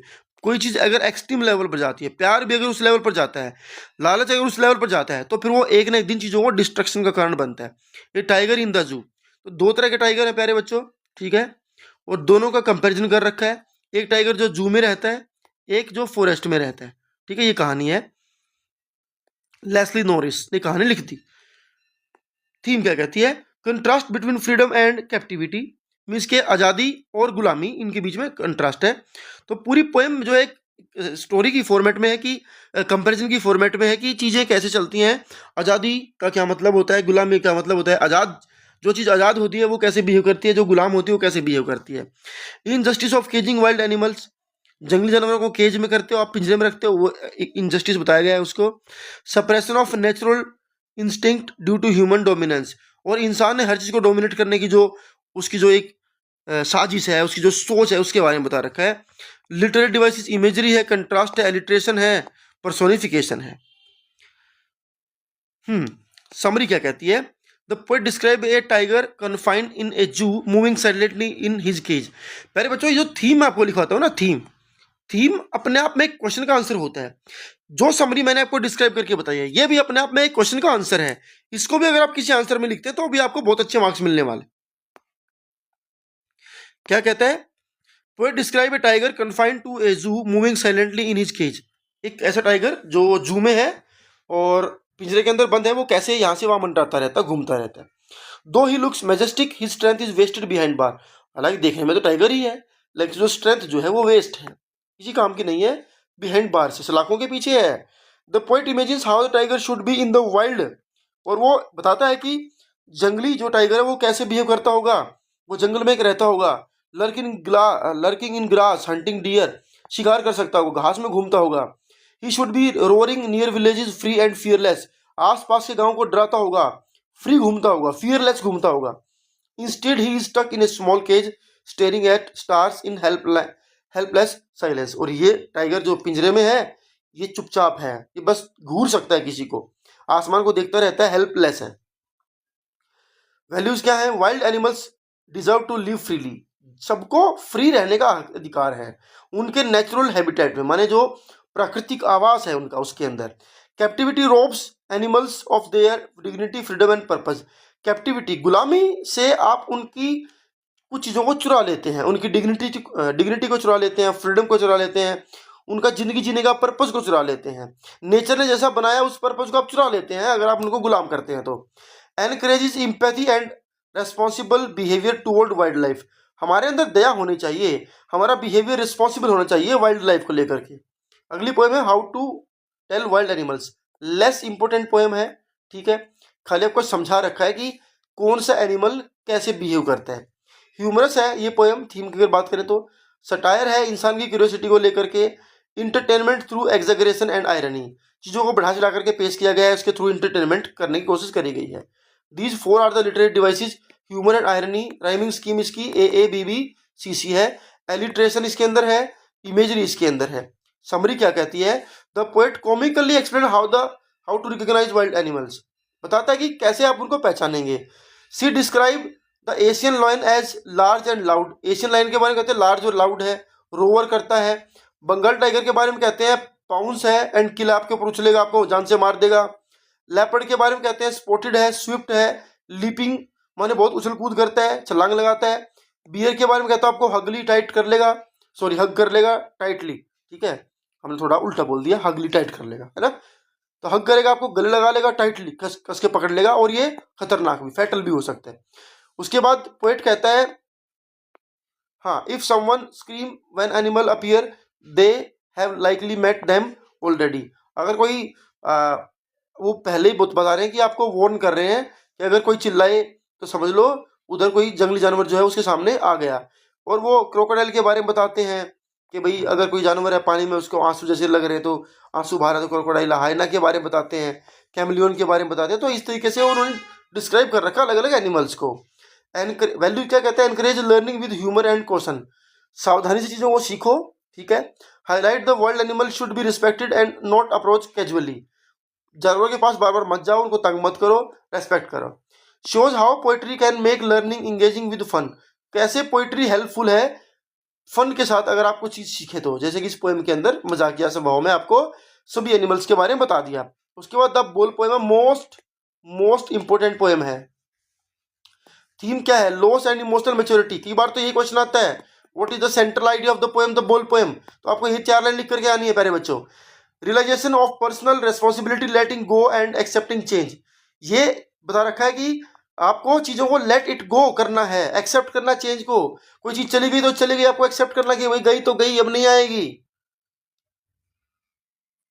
ओके, जॉन बेरीमैन जो है इसके पोएट हैं। लिटरेरी डिवाइसेस, सिंबोलिज्म है इसके अंदर, रिपीटिशन है, व्हाट कई बार रिपीट कर रखा है, इमेजरी है, ठीक है, और एलिट्रेशन है। खैर थोड़ी समरी डिस्कस कर लेते हैं। Young boy loses his ball which rolls away into the water, पानी में उसकी बॉल चली गई। Though it is just a ball the loss deeply upset him as it was tied to his memories. हालांकि गेंद ही थी लेकिन ये बहुत ज़्यादा अपसेट कर देती है इस बच्चे को, और क्योंकि उसकी मेमोरीज के साथ ये बॉल जो है वो अटैच थी। The poet watches but does not offer to replace the ball, he want the boy to learn a life lesson.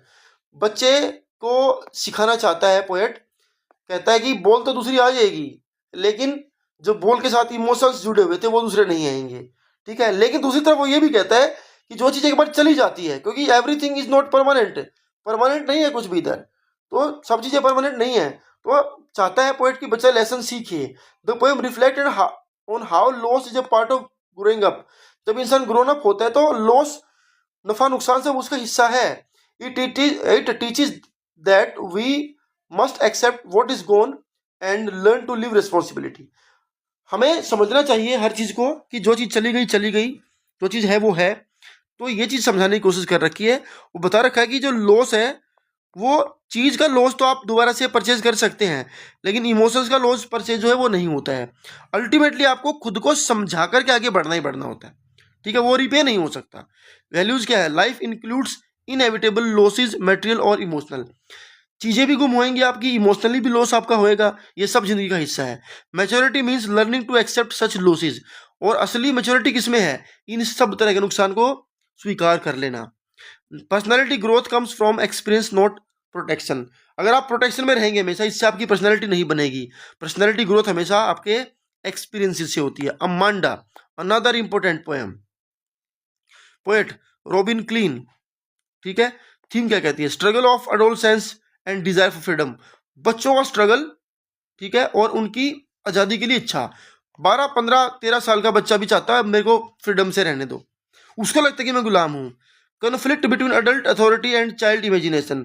बड़े लोगों का उनके ऊपर अधिकार और बच्चे की इमेजिनेशन के बीच में क्या कन्फ्लिक्ट है? Need for personal space and self expression. Personal space और सेल्फ एक्सप्रेशन की क्या जरूरत है बच्चों के जीवन में? डिवाइसेस की बात करें तो रिपीटिशन है, इमेजरी है, कंट्रास्ट एल्यूजन है। Summary, Amanda young girl is constantly scolded by an adult, possibly her mother. उसकी मदर है, पॉसिबली उसको डांट रही है बार बार हर बात पे। फॉर एवरीडे बिहेवियर, रोजमर्रा की चीज़ों के ऊपर, biting nails, not sitting properly, not finishing homework, इन चीज़ों के ऊपर उसकी जो मदर है वो बच्चे को डांट रही है, जो कि अमूमन घरों में आप देखते हैं। In response Amanda escape into her imagination, picturing herself as a mermaid, an orphan and Rapunzel, free and unbothered। तो इन सब चीज़ों के बाद वो खुद को कई बार चीज़ें इमेजिन करती है, काश मैं ऑर्फन होती, मैं मरमेड होती, रेपुंजल माने मेरा कोई नहीं होता, मैं पानी में रह रही होती। वो सब चीज़ सोचती है कि कम से कम छुटकारा तो मिलता, कोई कुछ कहता तो नहीं मुझे, है ना। तो ये वो सोच रही है। The adult voice continue to instruct and accuse, but Amanda remain silent, lost in her dreamy world. वो जो आवाज़ है, एडल्ट आवाज़ है उसकी मदर की, प्रोबेबली वो उसको बार बार धमकाती है, डांटती फटकारती है, लेकिन अमांडा अपने ख्यालों में जो है वो खोई हुई है। The poem end with an adult insisting she is misunderstood and Amanda appears emotionally withdrawn. और लास्ट में ये बात इस बात पर खत्म होती है कि जो अडल्ट है, उसकी मदर है, वो इंसिस्ट कर रही है कि वो उसकी बातों को गलत समझ रही है। मीन्स के बड़े लोग ये कहना चाह रहे हैं कि बच्चे हमारी बातों को गलत समझते हैं, डांट फटकार को गलत तरीके से वो जो है वो अंडरस्टैंड करते हैं, जिससे चीज़ें और ज़्यादा खराब हो जाती हैं। वैल्यूज़ क्या है? Children need space, mean understanding and emotional freedom. बच्चों को भी थोड़ी अंडरस्टैंडिंग और स्पेस चाहिए। Constant nagging can lead to emotional isolation. बार बार किसी बात को धमकाना, डांटना, फटकारना, ये आइसोलेशन की तरफ लेके जा सकता है बच्चे को। Imagination is a child's way of coping with control and pressure. Imagination बच्चे का एक तरीका है चीज़ों से निपटने में, उसको हैंडल करने में, तो बच्चा इसलिए इमेजिनेशन करता है। द ट्रीज, अगली पोएम, एड्रीन रिच। थीम क्या है? Nature's longing for freedom and space. प्रकृति भी आज़ाद होना चाहती है भाई, ये नेचर है, आज़ादी सबको चाहिए है, इंसान को, जानवर को, पशु को, पक्षी को, पेड़ को, पौधे को। रेबेलियन अगेंस्ट कन्फाइनमेंट, चीज़ें जिनको रोक करके रखा है, दबा कर रखा है, उनके खिलाफ रेबेलियन, विद्रोह। Human interference with the natural world, और नेचुरल वर्ल्ड में इंसानों का क्या इंटरफेरेंस है, वो भी इंटरफेरेंस जो है वो दिखा रखा है कि इंसान हर चीज़ में टांग अड़ाता है। लिटरेरी डिवाइसेस, पर्सोनिफिकेशन, इमेजरी है, मेटाफर है, कंट्रास्ट है। Summary, the trees which were confined indoor in artificial pots are silently breaking free. जो भी ट्रीज, पेड़ पौधे आपने आर्टिफिशियल पोर्ट्स में कैद कर रखे हैं, वो फ्री होने जा रहे हैं। At night they move toward the forest, रात को वो जंगल की तरफ निकल चुके हैं। The poet describe this escape quickly and subtly without directly interfering. Poet सब कुछ देख रही है, लेकिन इंटरफेयर पोएट नहीं कर रहा बीच में कि जाने दो इनको। She notes how everything in her house may be empty as the tree leave. पेड़ पौधे सब जाने वाले हैं, सब कुछ खाली होने वाला है। The poem and with the trees actively reclaiming their freedom, symbolizing nature's resistance। और कहानी लास्ट में इस बात पे खत्म होती है कि पेड़ भी आज़ादी चाहते हैं और यही प्रकृति है। वैल्यूज क्या है? Nature can not be suppressed for long, प्रकृति को दबाकर मत रखो, इनकी जड़ें, इनको it strive to return to its root, ये अपनी वहीं पर जहाँ से आए वहाँ पहुँच जाएंगे। Symbolises all struggle against confinement, social, personal और इन्वायरमेंटल, सब तरह के दमन के खिलाफ इसके अंदर बात करी गई है।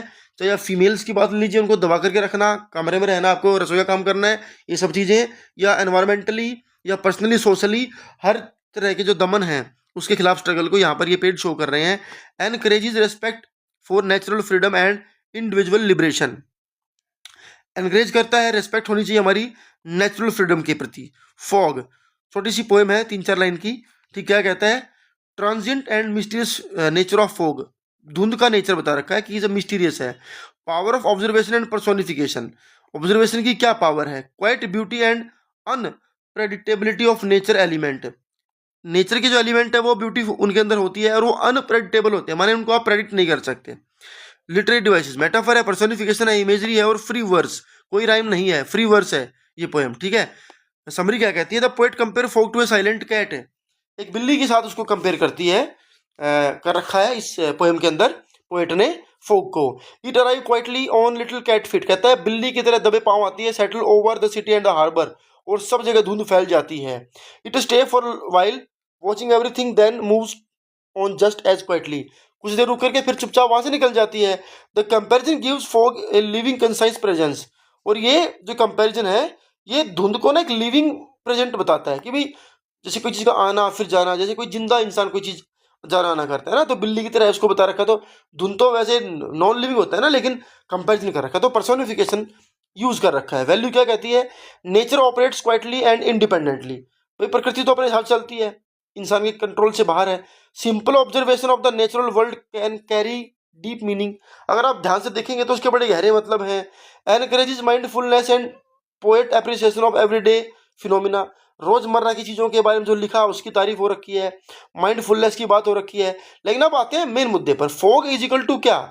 Fog is equal to problems, जिंदगी की प्रॉब्लम्स।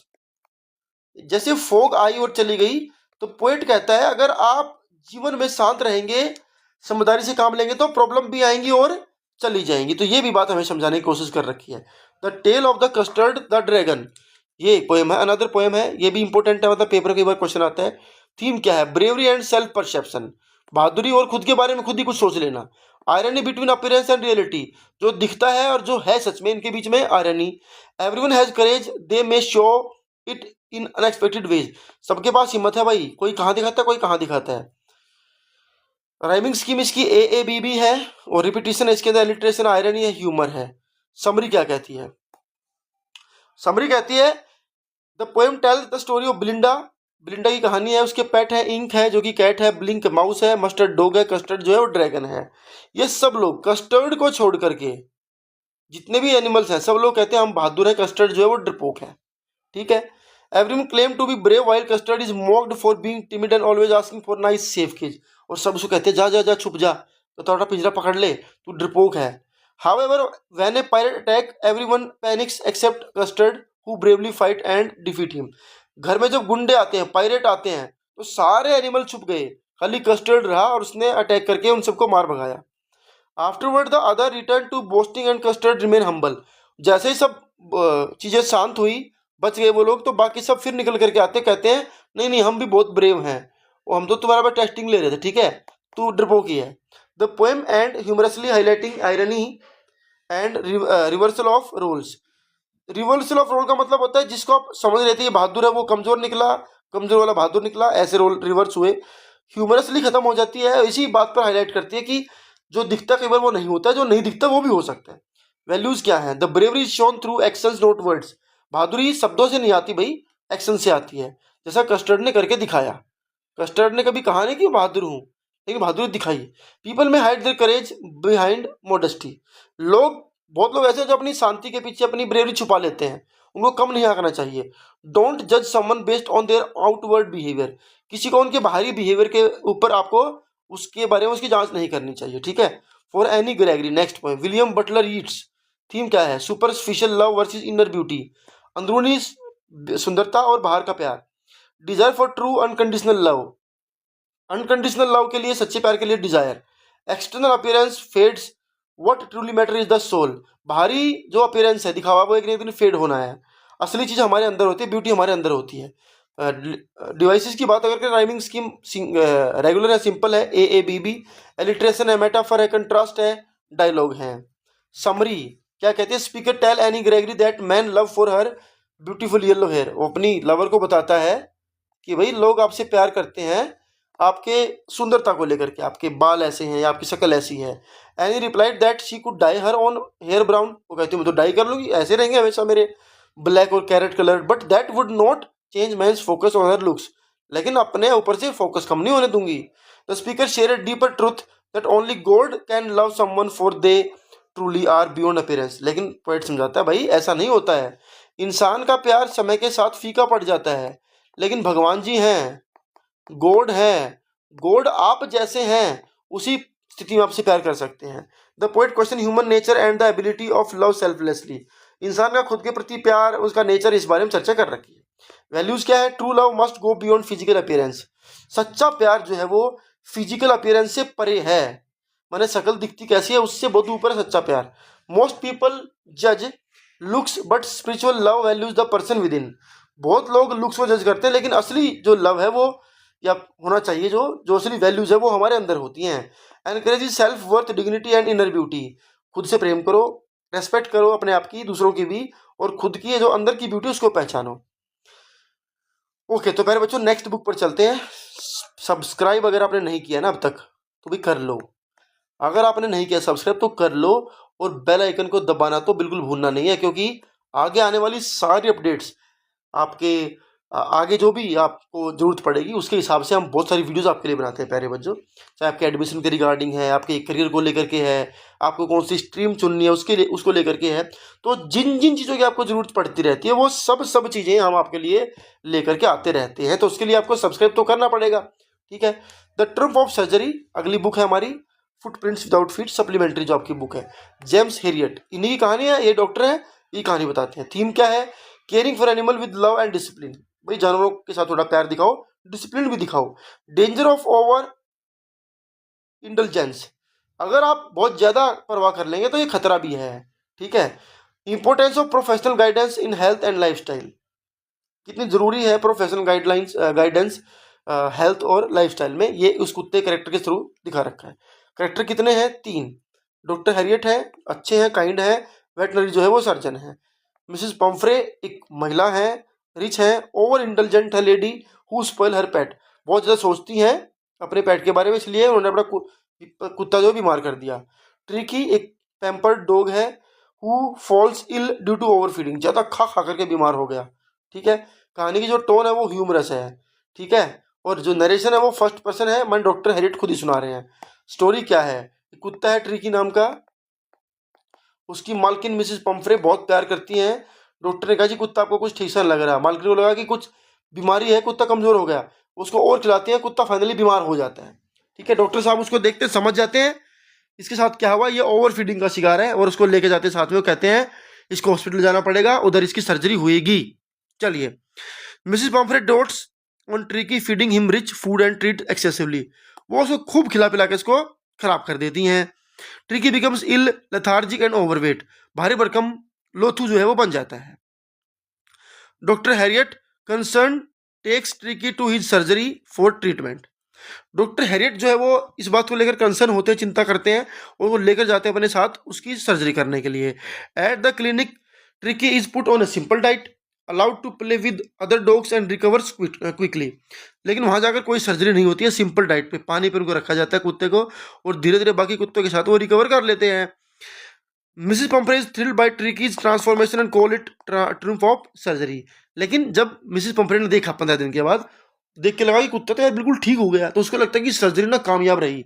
और इस बीच में जितने भी हॉस्पिटल के जो क्रू मेंबर थे वो चिल फन करते हैं। वो चिल फन कैसे करते हैं, क्योंकि कुत्ते के लिए खाने पीने का ना बहुत सामान आता है, ब्रेंडी, फ्रूट्स, एग, सम पेस्ट्री, सब कुछ आता है, तो ये लोग सब लोग खुद ही खाते हैं। और इवन जब कुत्ते को घर भेजने की बारी आई, तो जो ऑफिस के जो एम्प्लॉयज़ थे, स्टाफ था डॉक्टर हैरियट का, वो कहते हैं कि सर जी इसको तो नहीं रख लो परमानेंट गेस्ट के तौर पे। और ये क्वेश्चन भी आता है ये परमानेंट गेस्ट के तौर पे क्यों रखना चाहते थे? आंसर बड़ा सिंपल है, क्योंकि उनको खाने पीने का मजा था, चिलफन चल रहा था, उनको लगा कुत्ता यहाँ रहेगा तो मालकिन कुछ ना कुछ भेजती रहेंगी, तो हमारी मौज कटती रहेगी। वैल्यू क्या है?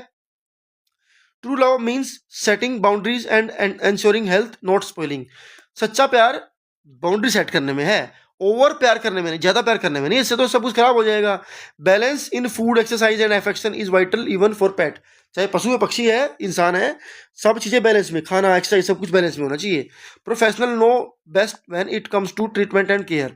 और जरूरत पड़ने पर किसी प्रोफेशनल की सलाह भी लेनी जरूरी होती है।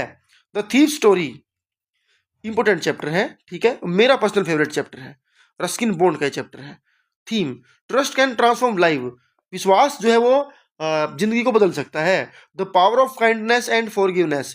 पावर है इस चीज में, अगर आप दयालु है, आप किसी को फॉरगिव कर सकते हैं, माफ कर सकते हैं, इसकी power. Inner conflict between right and wrong, और खुद के अंदर भी इंसान को राइट रॉन्ग का कन्फ्लिक्ट इसके अंदर दिखा रखा है। करेक्टर दो ही है, हरी सिंह है एक 15 साल का जो है वो चोर है जो हर महीने अपना नाम बदल लेता है। अनिल है एक सिंपल सा इंसान है, ट्रस्टिंग इंसान है, who writes for a living and teaches Hari to read and write, जो जिंदगी चलाने के लिए लिखता है, राइटर है, और हरी सिंह को लिखना पढ़ना सिखाता है। टोन जो है वो जेंटल है, इंट्रोस्पेक्टिव है, और नरेशन जो है फर्स्ट पर्सन है, हरी सिंह इस कहानी को सुना रहा है, ठीक है। समरी क्या कहता है, देखो, Hari Singh meets Anil and pretend to be interested in working for him. Hari Singh Anil को मिलता है, अनिल जैसे पूरा सिनेरियो समझते हैं। अनिल जो है वो एक कबड्डी का मैच देख रहा होता है, हरी सिंह उससे मिलता है, उससे काम मांगता है मजाक मजाक में। खाना बनाना आता है, इस बात पे हाँ भी भर देता है। बाद में खाना नहीं बनाता, अनिल इसको खाना बनाना सिखाता है। तो ये रास्ता हरी सिंह ने चुना अनिल की जिंदगी में एंट्री करने का। Anil kind hearted, trusting, let him stay and even teaches him reading and writing, और उसको लिखना पढ़ना सब सिखाता है। हर रोज उसको पैसे देता है, एक चाबी उसको कमरे की बना करके देता है, सब्जियां बाकी चीजें बाजार से लाने के लिए उसको परमिशन देता है, उसमें से कुछ पैसे हरी सिंह हर रोज बचा भी लेता है। लेकिन वो उसको परमानेंट सैलरी नहीं मिलती हरी सिंह को, क्योंकि अनिल ने पहले बता दिया था कि I do not have sufficient money, my earning is not permanent, है ना, तो जब भी पैसे आएंगे मैं तुम्हें दूंगा, लेकिन परमानेंट तनख्वाह नहीं दूंगा मैं तुम्हें। तो एक दिन कहानी जब बदलती, जब अनिल को 600 रुपये मिलते हैं, 12 नोट उसके पास 50-50 रुपए के होते हैं। ये तो मैंने 500 लिख दिया, 50-50 रुपए की, और चूंकि पुराना जमाना है तो 50 रुपए की बड़ी वैल्यू थी। उस दिन पूरी कहानी में बदलाव आता है। ये नोट देख करके हरी सिंह सोचता है कि this was the day that I was waiting for. यही वो दिन था जिसका मैं वेट कर रहा था दिनों से। और रात को वो पैसे लेकर के भाग जाता है। बट जब वो ट्रेन में चढ़ रहा होता है प्यारे बच्चे, तो उसको एहसास होता है कि अनिल जैसे इंसान को लूटना नहीं चाहिए। अमीर होता, कोई बहुत ज्यादा गरीब होता है, वैसा लालची इंसान होता तो बात कुछ और थी। अनिल को चोरी का जो है वो पता लगेगा तो वो पैसों के कारण दुखी नहीं होगा, दुखी इस बात से होगा कि भरोसा मेरा टूट गया। तो one night Hari Singh steel Anil money but feel guilty thinking about the trust Anil had placed in him, और वो विश्वास की वजह से वो वापस घर चला जाता है। He return the money before Anil notice and decide to lead an honest life, और उसको पैसे वापस करता है बिना उसको पता लगे, तकिए के नीचे वापस रख देता है और एक अच्छी जिंदगी जीता है। Anil aware of the theft but saying nothing silently acknowledges Hari Singh change. Anil को पता लग गया था कि नोट चोरी हुए थे, क्योंकि नोट गीले थे, और उसको पता लगने के बाद भी ना पुलिस बुलाता ना कुछ और करता, वो चुपचाप देखता रहता है। और ये बात देख करके वो सोचता है कि बहुत बढ़िया हुआ कि मेरे प्यार ने एटलीस्ट एक इंसान की जिंदगी को बदल दिया। वैल्यू क्या है? Trust and empathy can reform even a criminal. प्यार, भरोसा किसी क्रिमिनल को भी चेंज कर सकता है। Education is a powerful tool for transformation. लिखना पढ़ना सिखाया, इस बात का बहुत उसने एहसान माना जब वो ट्रेन में चढ़ने वाला था कि इसने लिखना पढ़ना सिखाया, मुझे इंसान बनना सिखाया। तो ये भी जिंदगी के लिए बहुत जरूरी है। एवरीवन डिजर्व ए सेकंड चांस, और हर इंसान अगर सुधरना चाहता है कोई रियल में, तो उसको सुधरने का मौका दिया जाना चाहिए। अगला chapter the midnight visitor. Theme क्या है? Intelligence and presence of mind. बुद्धिमत्ता और presence of mind are more powerful than physical strength. आप बलशाली कितने ही हों, लेकिन आपकी बुद्धि काम नहीं कर रही है तो फिर कोई फायदा नहीं है। इंटेलिजेंस होना और दिमाग का सही इस्तेमाल करना कितना जरूरी है वो इस कहानी में दिखा रखा है। Appearances can be deceptive. भाई साहब देख करके आप धोखा खा सकते हैं कि इंसान कैसा होगा। Real heroism lies in wit not in violence. असली हीरोपंथी बुद्धिमानी का इस्तेमाल करने में है, दंगा करने में नहीं है। ये बात दिखा रखी है। मेन कैरेक्टर कौन से हैं? ऑजबल है जो कि सीक्रेट एजेंट है, देखने में नहीं लगता secret agent but highly intelligent है।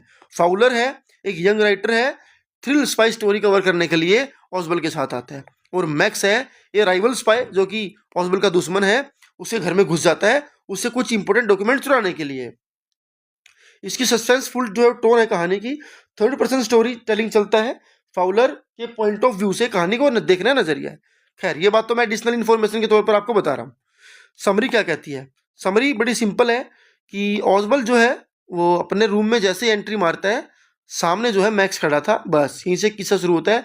मैक्स डॉक्यूमेंट मांगता है इससे और ऑसबल एक बात पकड़ लेता है स्टार्टिंग से ही, और वो बात थी बालकनी की। कहता है मेरी बालकनी ना ठीक करानी पड़ेगी, जो ये हमारा होटल है इससे शिकायत करनी पड़ेगी। मैक्स कहता है मैं I did not come through balcony, मैं बालकनी से नहीं आया, मेरे पास आई हैड पास की, मेरे पास तो चाबी निकली है, मैं तो उधर से आया हूँ। लेकिन ऑसबल इस बात की रट पकड़े रखता है कि नहीं बालकनी है तो बालकनी से आया होगा, तू नहीं आया तो कोई बात नहीं, 6 लोग और आ चुके हैं, और बार बार इसी बात को रिपीट करता है। तो उसके बाद अब आगे चल करके बात करेंगे। Fowler meet Ausable expecting adventurous secret agent but is surprise by the ordinary appearances. Fowler जब ऑसबल से मिलता है तो उसको देख के लगता है यार मैं कहाँ ही आ गया, मैं सीक्रेट एजेंट की तो अलग ही अपीयरेंस होती है, दिखना हट्टा कट्टा दिखने में होता है, समझदार सा दिखता है और उसकी फिजिकल अपीयरेंस और सब चीज़ें, लेकिन ऐसा कुछ हुआ नहीं। As the talk Max another spy break in with a gun to steal confidential paper, और कुछ इंपॉर्टेंट पेपर चुराने के लिए सामने मैक्स खड़ा मिलता है। और यही थ्रिल भी हो गया अब फाउलर के साथ। अब तक वही चक्कर में था ना कि क्या बोरिंग सा चल रहा है, लेकिन अब उसको पता लग गया कि हाँ थ्रिल है भाई, थ्रिल है एक सीक्रेट एजेंट की लाइफ में। Ausable calmly outsmarts Max by inventing a story about a balcony. जैसे मैंने बताया ये बालकनी की कहानी क्रिएट कर दी ओसबल ने, शांति से चुपके से धीरे धीरे मैक्स के माइंड में इसको डाल दिया। और बाद में जब दरवाजे पे किसी ने नॉक किया और उस नॉक को बताया ओसबल ने कि पुलिस है। अब मैक्स ने पूछा क्यों है, इतने इंपॉर्टेंट पेपर मेरे पास है तो पुलिस तो चाहिएगी। अब चूंकि बालकनी की स्टोरी मैक्स के दिमाग में थी, ही थॉट के देयर वाज अ बालकनी, वो वहां पर बालकनी है, और वहां से वो जंप करता है इस उम्मीद में कि थोड़ी देर बालकनी में वेट करूंगा मैं, पुलिस के जाने के बाद मैं इसको लपेटूंगा फिर, ठीक है। Max panicking try to escape through the non existent balcony, जो कि थी नहीं, उस बालकनी से बचने की कोशिश करी, एंड प्रिजुमली कॉट ऑन फॉल्स, और नीचे गिरा 6ठी मंजिल से, तो हाथ पैर टूट करके उसकी जान चली गई। Fowler is amazed by Ausable quick thinking and clever handling of the situation. तो जो फाउलर था वो हैरान होता है, यार कमाल का आदमी है, मतलब इस कंडीशन में भी इसने एक ऐसी कहानी क्रिएट करी और बाद में उसको यूज भी किया। वैल्यूज क्या है? Sharp intelligence and calmness in danger are true strength. बुरे से बुरे हालात में शांति से रहना और अपने इंटेलिजेंस का सही प्रयोग करना ही असली ताकत है। एक clever mind can defeat violence. बुद्धिमान आदमी के सामने आप कितनी वॉयलेंस कर लो वो आपको हरा सकते हैं। Stereotype about professions can be misleading. और कई बार क्या होता है कि प्रोफेशन को देख करके हो सकता है आपको ना लगे ऐसा हो, कई बार मिसलीडिंग चीज़ें भी हो सकती है कि आपको सीक्रेट एजेंट के बारे में, या आप कोई चीज़ को देख करके या ये अज्यूम करते हैं कि ये चीज़ ऐसी होगी। तो इस केस में ऐसा नहीं हुआ, फाउलर को लगा कि ये तो टुच्चा आदमी है, लेकिन वो बड़ा तेज आदमी निकलता है। एक क्वेश्चन ऑफ ट्रस्ट, ये एक और चोर की स्टोरी है, विक्टर कैनिंग ने लिखी है। थीम क्या है? ट्रस्ट एंड डिसेप्शन, प्यार, विश्वास और धोखा। Irony and poetic injustice, even the clever can be आउटविटेड। भाई आयरनी दिखा रखी है, पोएटिक इनजस्टिस माने पोएट ने जस्टिस नहीं करा लास्ट में, यार हीरो को फंसवा दिया, ठीक है, गलत किया। और even the clever can be आउटविटेड, और कई बार बुद्धिमान से बुद्धिमान आदमी को भी पागल बनाया जा सकता है। मेन कैरेक्टर पर चलते हैं। Horace Denby, a 50-year-old locksmith who still wants a year to buy rare books।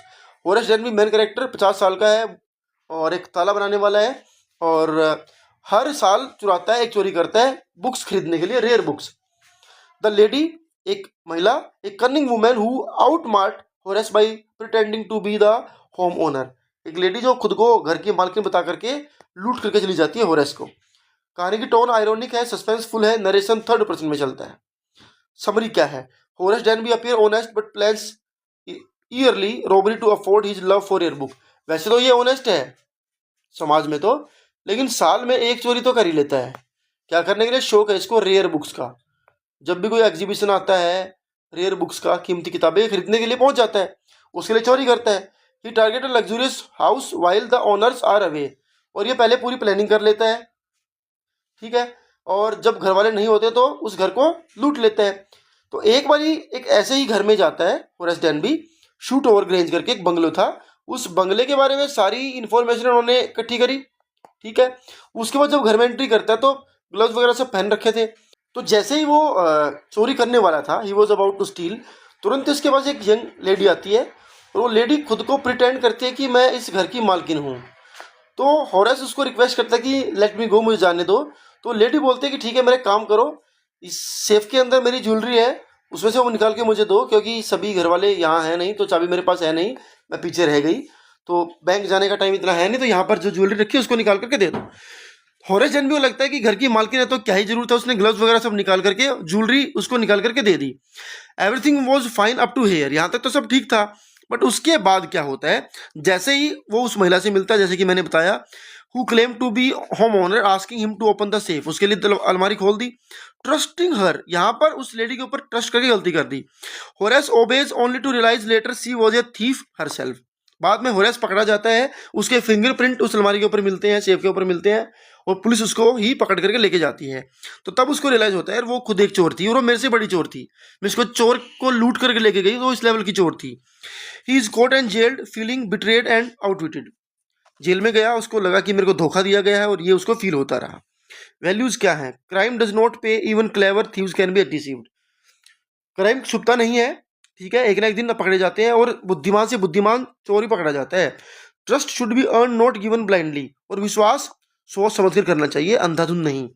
There is always someone smarter, और शेर को सवा शेर तो मिल ही जाता है, और ओवर कॉन्फिडेंस हमेशा आपको ले डूबता है। अगला चैप्टर है फुटप्रिंट्स विदाउट फीट, इसी चैप्टर के नाम पर हमारी किताब भी है। थीम क्या कहती है, science without ethics can lead to chaos. अगर आपके पास एथिक्स नहीं है तो आपकी जो साइंस है, आपका जो ज्ञान है, वो आपको डुबो सकता है। Isolation and consequences are misuse power, अकेलापन कई बार मिसयूज पावर की तरह काम करता है। Curiosity and fear of unknown, किसी अननोन के बारे में क्यूरियोसिटी और डर। मेन कैरेक्टर ग्रिफिन है, मेन कैरेक्टर जो कि ब्रिलियंट है बट सेल्फिश साइंटिस्ट है। दो लड़के हैं जो कि क्यूरियस हैं जब उनको पैरों के निशान दिखते हैं तो, और मिसिस हॉल हैं जिस होटल में, जिस धर्मशाला में ग्रिफिन रुकता है उसकी मालकिन। टोन मिस्टीरियस है, क्वेश्चनरी है, ठीक है, और साइंस फिक्शन के बारे में बात कर रखी है। Summary, Griffin discover a way to make himself visible by altering his body's refractive index, खुद की बॉडी को उसने गायब करने का एक फॉर्मूला जो है वो ढूंढ निकाला। He misuse his power committing theft and escaping punishment, और अपनी इस पावर का वो मिसयूज करता है चोरी चकारी करने में, क्राइम करने में। His invisible footprint in the mud attract curiosity and fear, दो लड़के उसके पैरों को देख करके क्यूरियोसिटी उनके अंदर आती है और डर भी आता है एक छोटा सा कि भाई पैर तो है पर इंसान नहीं है। इसी से ये कहानी शुरू भी होती है। थोड़ा इसको एक बार डिस्क्राइब कर देता हूँ आपके सामने में, ठीक है। असल में होता क्या है, ग्रिफिन नाम का एक कैरेक्टर है और ग्रिफिन जो है वो गायब हो जाता है। तो सबसे पहले अपने मकान वाले के घर में आग लगा करके भाग जाता है, उसके बाद लंदन में जाता है और लंदन में वो चोरी करता है, ठीक है। वहां से जो है फॉल्स नकली की चीजें चुराता है, कोट, मूछे, चश्मा वश्मा सब चुरा के जाता है और आइपिंग विलेज में जाता है, ठीक है। आइपिंग विलेज में एक धर्मशाला थी, उसमें जाकर के वो रहता है और वहां पर मिसिज हॉल जो है उनकी लैंड लेडी थी, मालकिन थी, और वहां पर ही रहता है। मिसिस हॉल को ही बोलता है कि मेरे रूम में आने की जरूरत नहीं है, मुझे कुछ कहने की जरूरत नहीं है, कुछ टूटता फूटता है तो उसके पैसे मैं आपको पे कर दूंगा। चोरी करके जाता है वो लंदन से, वो पैसे कुछ दिनों के बाद खत्म हो जाते हैं। तो जब उसके पैसे खत्म होते हैं तो जो क्लर्गी मैन था, ठीक है, क्लर्गी मैन के घर में जो है वो चोरी करता है। किसी के पकड़ में आता नहीं क्योंकि वो गायब हो सकते हैं, लेकिन एक दिन जब मिसिस हॉल को मौका मिलता है उसे घर में एंट्री मारने का, तो एंट्री कर लेती है और तब ये चीज़ सामने आती है कि कुछ तो गड़बड़ है, ठीक है। और उसके ऊपर उसकी चेयर उछल करके पड़ती है मिसिस हॉल के ऊपर, बिना इंसान के दिखे, तो उसको एहसास होता है कि कुछ तो गलत है। वो एक पुलिस वाले को बुलाती है और पुलिस वाला जब आता है तो उसके बाद सब लोग उसको पकड़ने की कोशिश करते हैं ग्रिफिन को, लेकिन कोई पकड़ नहीं पाता और वो बच करके भाग जाता है। This was the story. तो Griffin discover, okay, his visible footprints in the mud attract curiosity and fear, मैंने बताया आपको, इसी के ऊपर कहानी स्टार्ट होती है। Griffin arrives at an inn in Iping behaving mysteriously and rudely, और वहां पे सबसे वो बिहेव जो करता है वो रूडली बिहेव करता है, किसी से सीधे मुंह बात नहीं करता है और सब कुछ मिस्टीरियस लगता है क्योंकि पूरी फेस को कवर कर रखा पट्टियों से। कोई पूछता क्या हुआ, मैं जल गया था, ढंग से किसी से बात नहीं करता है। जब उसका सीक्रेट रिवील होता है ही becomes violent and escape living destruction behind, तो वो वहाँ से सब कुछ तोड़ फोड़ करके भाग जाता है। Scientific discoveries must be guided by morality and responsibility. Values क्या कहती हैं कि जो साइंटिफिक डिस्कवरीज हैं वो गाइड होनी चाहिए मोरालिटी के साथ, रिस्पॉन्सिबिलिटी के साथ। Power without conscience lead to harm. समझ के बिना जो पावर है वो हार्मफुल हो सकती है। Society fear what it can not see और अंडरस्टैंड। और सोसाइटी में आज भी भूत प्रेत के बारे में सब कुछ चलता है, जो दिखता नहीं है उससे लोग डरते हैं। Robert W Peterson, the making of a scientist. Theme, passion, curiosity are the key to success. Hard work and mentorship shape a great mind. आपका पैशन, आपकी क्यूरियोसिटी जो है सक्सेस की है। जिंदगी में हार्डवर्क है, मेंटोरशिप है, तो ग्रेट माइंड आपका बनना ही बनना है। Scientific mind is built through questioning, exploring and प्रिजर्वेंस। और साइंटिफिक दिमाग की तो शुरुआत ही वहां से होती है जब आप क्वेश्चनिंग करते हैं, एक्सप्लोर करते हैं, चीज़ों को जानने समझने की कोशिश करते हैं। कहानी की टोन इंस्पिरेशनल है, इन्फॉर्मेटिव है। मेन कैरेक्टर रिचर्ड एवराइट है, एवराइट उसकी मदर है, और डॉक्टर उरुक्वार्ट है। रिचर्ड एवराइट एक क्यूरियस ब्राइट स्टूडेंट है जो एक साइंटिस्ट बनते हैं। उसकी मदर एक सपोर्टिव मदर का रोल प्ले करती हैं जो अपने बच्चे के डेवलपमेंट के लिए उसके लिए सब कुछ करती हैं। डॉक्टर उरुक्वार्ट है जो कि अच्छे मेंटोर हैं और साइंटिफिक रिसर्च में उसकी हेल्प करते हैं। समरी क्या है? Richard Ebright started as a curious child who collected butterflies. तितली पकड़ने से उसकी शुरुआत होती है। His mother nurtured his curiosity by giving him books and support. उसकी मदर उसको खेलने के लिए बाकी चीज़ों की बजाय किताबें और बाकी सपोर्ट मटेरियल दे करके उसको बढ़ावा देती है। He moved from butterfly collecting to scientific fair winning award through research. बाद में बटरफ्लाई से आगे बढ़ा वो और साइंस में उसने रिसर्च करनी शुरू करी, एक्सपेरिमेंट करने शुरू करे, और कई सारे अवार्ड जो है वो रिचर्ड एवराइट को मिलते हैं। ये paper on the theory of how cell work made him famous high school scientist. बाद में उसने सेल वर्क के ऊपर, सेल्स कैसे काम करती हैं इसके ऊपर रिसर्च करी और बहुत फेमस भी बना। With intelligence, curiosity and discipline he went on to become a brilliant researcher. और इस तरीके से वो बाद में चल करके एक फेमस रिसर्चर जो है बनता है। चैप्टर एग्जाम व्यू पॉइंट के हिसाब से बहुत ज़्यादा जरूरी नहीं है, लेकिन इतना पता होगा तो भी आप लिख करके आ सकते हैं। वैल्यूज क्या हैं? Great scientist are not born but shaped by curiosity, guidance and effort. महान वैज्ञानिक जन्म से नहीं बनते हैं बल्कि उनकी खुद ही क्यूरियोसिटी, उनके ऊपर गाइडेंस और उनके एफर्ट से बनते हैं। Supportive parenting and mentorship can transform potential into excellence. अगर आप पेरेंट्स सपोर्टिव हैं, गाइड आपके सपोर्टिव हैं, तो फिर नॉर्मल दिमाग भी जो है वो एक्सेलेंस की तरफ जा सकता है। The spirit of inquiry leads to discovery and innovation. चीज़ों को जानने समझने की जो इच्छा है, इससे डिस्कवरी होती है, इसी से इनोवेशन होता है। The necklace, most important chapter. Theme क्या है? Danger of vanity and pride, social status and materialism, irony of fate and consequences of dishonesty. भाई देखिए, बहुत ज़्यादा प्राइड डेंजर हो सकती है, सोशल स्टेटस, मटेरियलिज्म, ये दोनों चीज़ें डेंजर हो सकती हैं अगर आप इनके पीछे बहुत ज़्यादा भागते हैं तो। आयरनी ऑफ फेट, भाग्य का खेल भी इसके अंदर दिखा रखा है। चलिए, मेन कैरेक्टर मैटिल्डा लॉयजल और मॉन्सियर लॉयजल, मैडम फॉरेस्टर। तो मिस्टर लॉयजल, उसकी वाइफ मटिल्डा और मैडम फॉरेस्टियर। नोट्स की तरफ बात करें, टोन जो अगर है देखेंगे तो रियलिस्टिक और थोड़ी आयरनिक टोन लगती है। थर्ड पर्सन जो है वो इसका नरेशन है। चलो मेन पॉइंट पर, कहानी पर आते हैं। मटिल्डा लॉन्ग फॉर, अब मटिल्डा एक ऐसी लेडी का सिंबल है प्यारे बच्चों इस कहानी में, जो कि हमेशा इस बात से परेशान रहती है कि काश, और ये काश उसकी जिंदगी को बर्बाद करने में बहुत बड़ा रोल प्ले करता है। तो मटिल्डा के जो हस्बैंड जब उसको बोलते कि पार्टी में जाना है तो चलो, तो मटिल्डा कहती है नहीं, पार्टी में नहीं जाऊंगी, मुझे एक अच्छी खासी ड्रेस चाहिए। एक ड्रेस लेकर के आते हैं। ड्रेस के ऊपर की जब ज्वेलरी नहीं थी तो अपनी फ्रेंड से एक नेकलेस मांग करके लाती है। उसी नेकलेस के ऊपर एक कहानी बनती है, और जब नेकलेस गुम होता है तो जिंदगी बड़ी कठिन बन जाती है। Matilda longs for a luxurious life and is unhappy with her modest living. उसको लग्जरी चाहिए थी लाइफ में, सब कुछ बहुत अच्छा हो, और फिलहाल करंट लाइफ से वो अपनी खुश नहीं थी। She borrows a diamond necklace from Madame Forestier to wear on a fancy ball. सुंदर दिखने के लिए, अच्छी दिखने के लिए अपनी फ्रेंड से एक डायमंड का नेकलेस मांगती है। After the party the she realises that the necklace is lost. Party के बाद एहसास हुआ कि नेकलेस तो गुम हो गया। सच बताने की बजाय, यहाँ पर भी गलती, सबसे बड़ी गलती क्या होती है जिससे पूरी जिंदगी का जो कोर्स है वो बदल जाता है? वो क्या था? ये झूठ। झूठ कौन सा? अपनी फ्रेंड को बताना नहीं। अगर नेकलेस उसने गुम किया तो उसको बताना चाहिए था। ये ट्रुथ जो है ये अपनी दोस्त को जाकर के बताना चाहिए था कि आई लॉस्ट योर नेकलेस। लेकिन नहीं बताया, और इसके चक्कर में वैसा डायमंड का नेकलेस ले जाकर के दिया 36,000 फ्रैंक्स में। और इतना बड़ा लोन उनके ऊपर चढ़ा, इतना बड़ा कर्जा उनके ऊपर चढ़ा दोस्तों, उनको ये घर रेंट पे दे करके कहीं और छोटे घर में शिफ्ट होना पड़ा, वहाँ पर मजदूरों की तरह काम करना पड़ा। She and her husband replace it with costly duplicate working for 10 years to repay the डेप्ट। 10 साल लगे उनको ये डेप्ट चुकाने में। Later she learn the original necklace was fake worth nothing. और बाद में जब मैडम फॉरेस्टर से उसकी मुलाकात होती है, सब बातें बताती है, तो उसको एहसास होता है, पता लगता है कि जो मैंने गुम किया था वो नकली था। तो यहाँ पर ये भी बात आती है कि अगर आप if you are in some problem, तो आपको एडमिट करके एक्सेप्ट करके उसको डिस्कस करना चाहिए। वैल्यूज क्या कहती हैं? One should be honest and accept reality instead of pretending. आपको झूठी नकल करने की जरूरत नहीं है, झूठा दिखावा करने की जरूरत नहीं है, आपको ईमानदार रहना है और एक्सेप्ट करनी है हर चीज को। Material desire can रूइन life if not balance with wisdom. समझदारी से काम ना लिया जाए तो आपकी जो इच्छाएं हैं वो आपको बर्बाद कर सकती हैं। The story warns against vanity and teaches containment.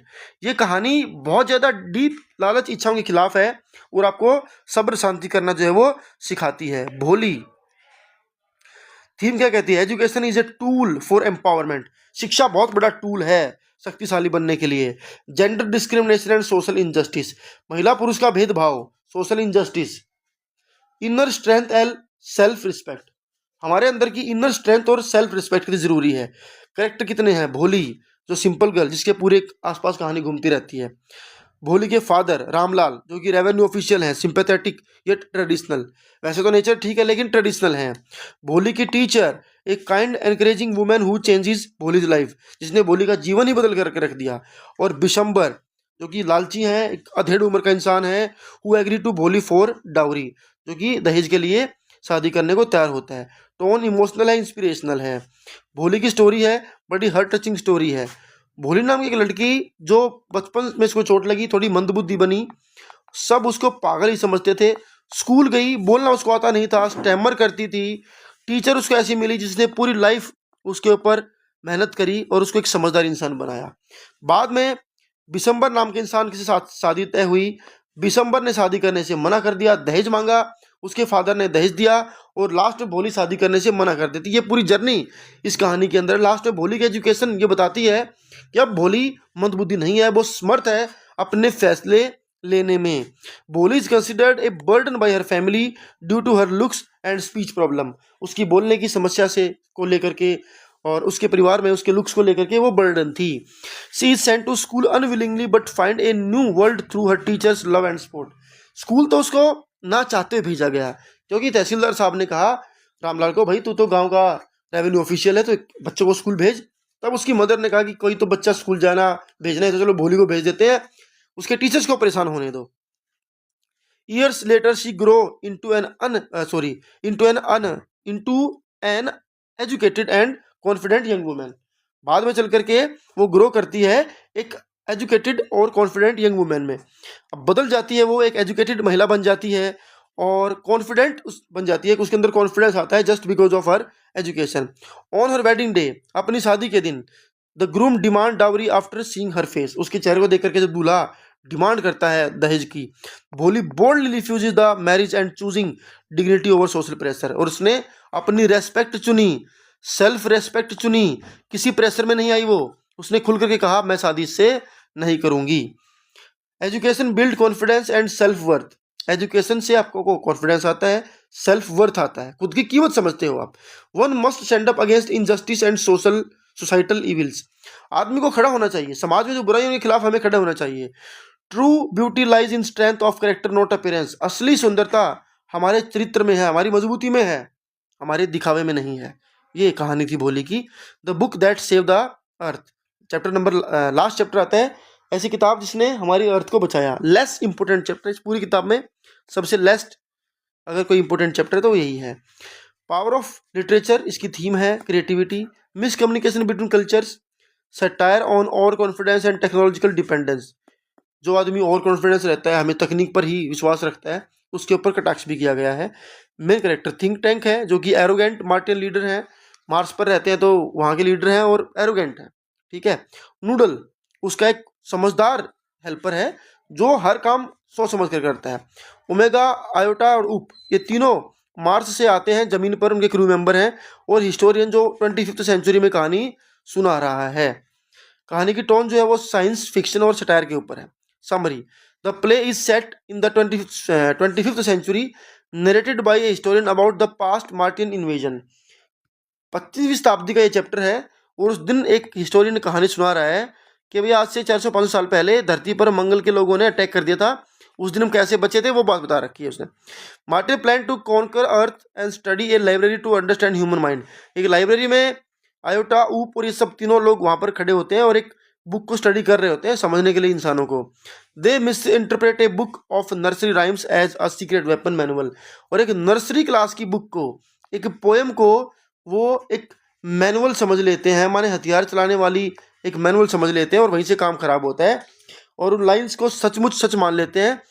Think tank panic होता है सुन करके कि इतने एडवांस कैसे हो गए धरतीवासी, क्योंकि हमारे यहाँ तो प्यारे बच्चों हर चीज़ को हम जोड़ कर देख सकते हैं। हम तो चंदा मामा दूर के मामा को, चंदा को मामा बना लेते हैं, हमारे कुत्ते बिल्ली उड़ भी सकते हैं, कोई इंसान लड्डू खा करके गुंडों को हरा सकता है, तो कुछ भी हो सकता है। तो ये सब चीज़ें देख करके मंगल वाले हैरान हो जाते हैं और इस बात को सोच करके अपने लोगों को वापस बुला लेते हैं कि हमें अर्थ को कंट्रोल में नहीं करना है।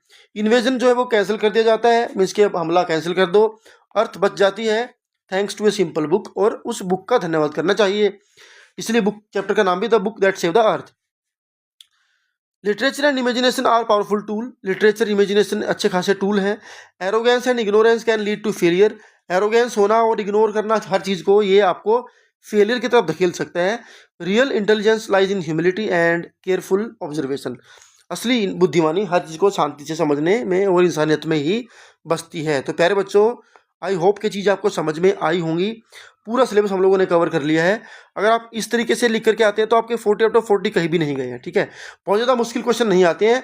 थीम में से क्वेश्चन बनता है, समरी में से क्वेश्चन बनता है, इनके स्क्रीनशॉट लेकर के आप रख सकते हैं, इन्हीं को याद करके जा सकते हैं, इन्हीं से जुड़े हुए क्वेश्चन पेपर में आते हैं और आप इजीली जो है वो लिख सकते हैं। और चैनल को सब्सक्राइब करने के बाद ही आपको वीडियो एंड करनी है, ठीक है।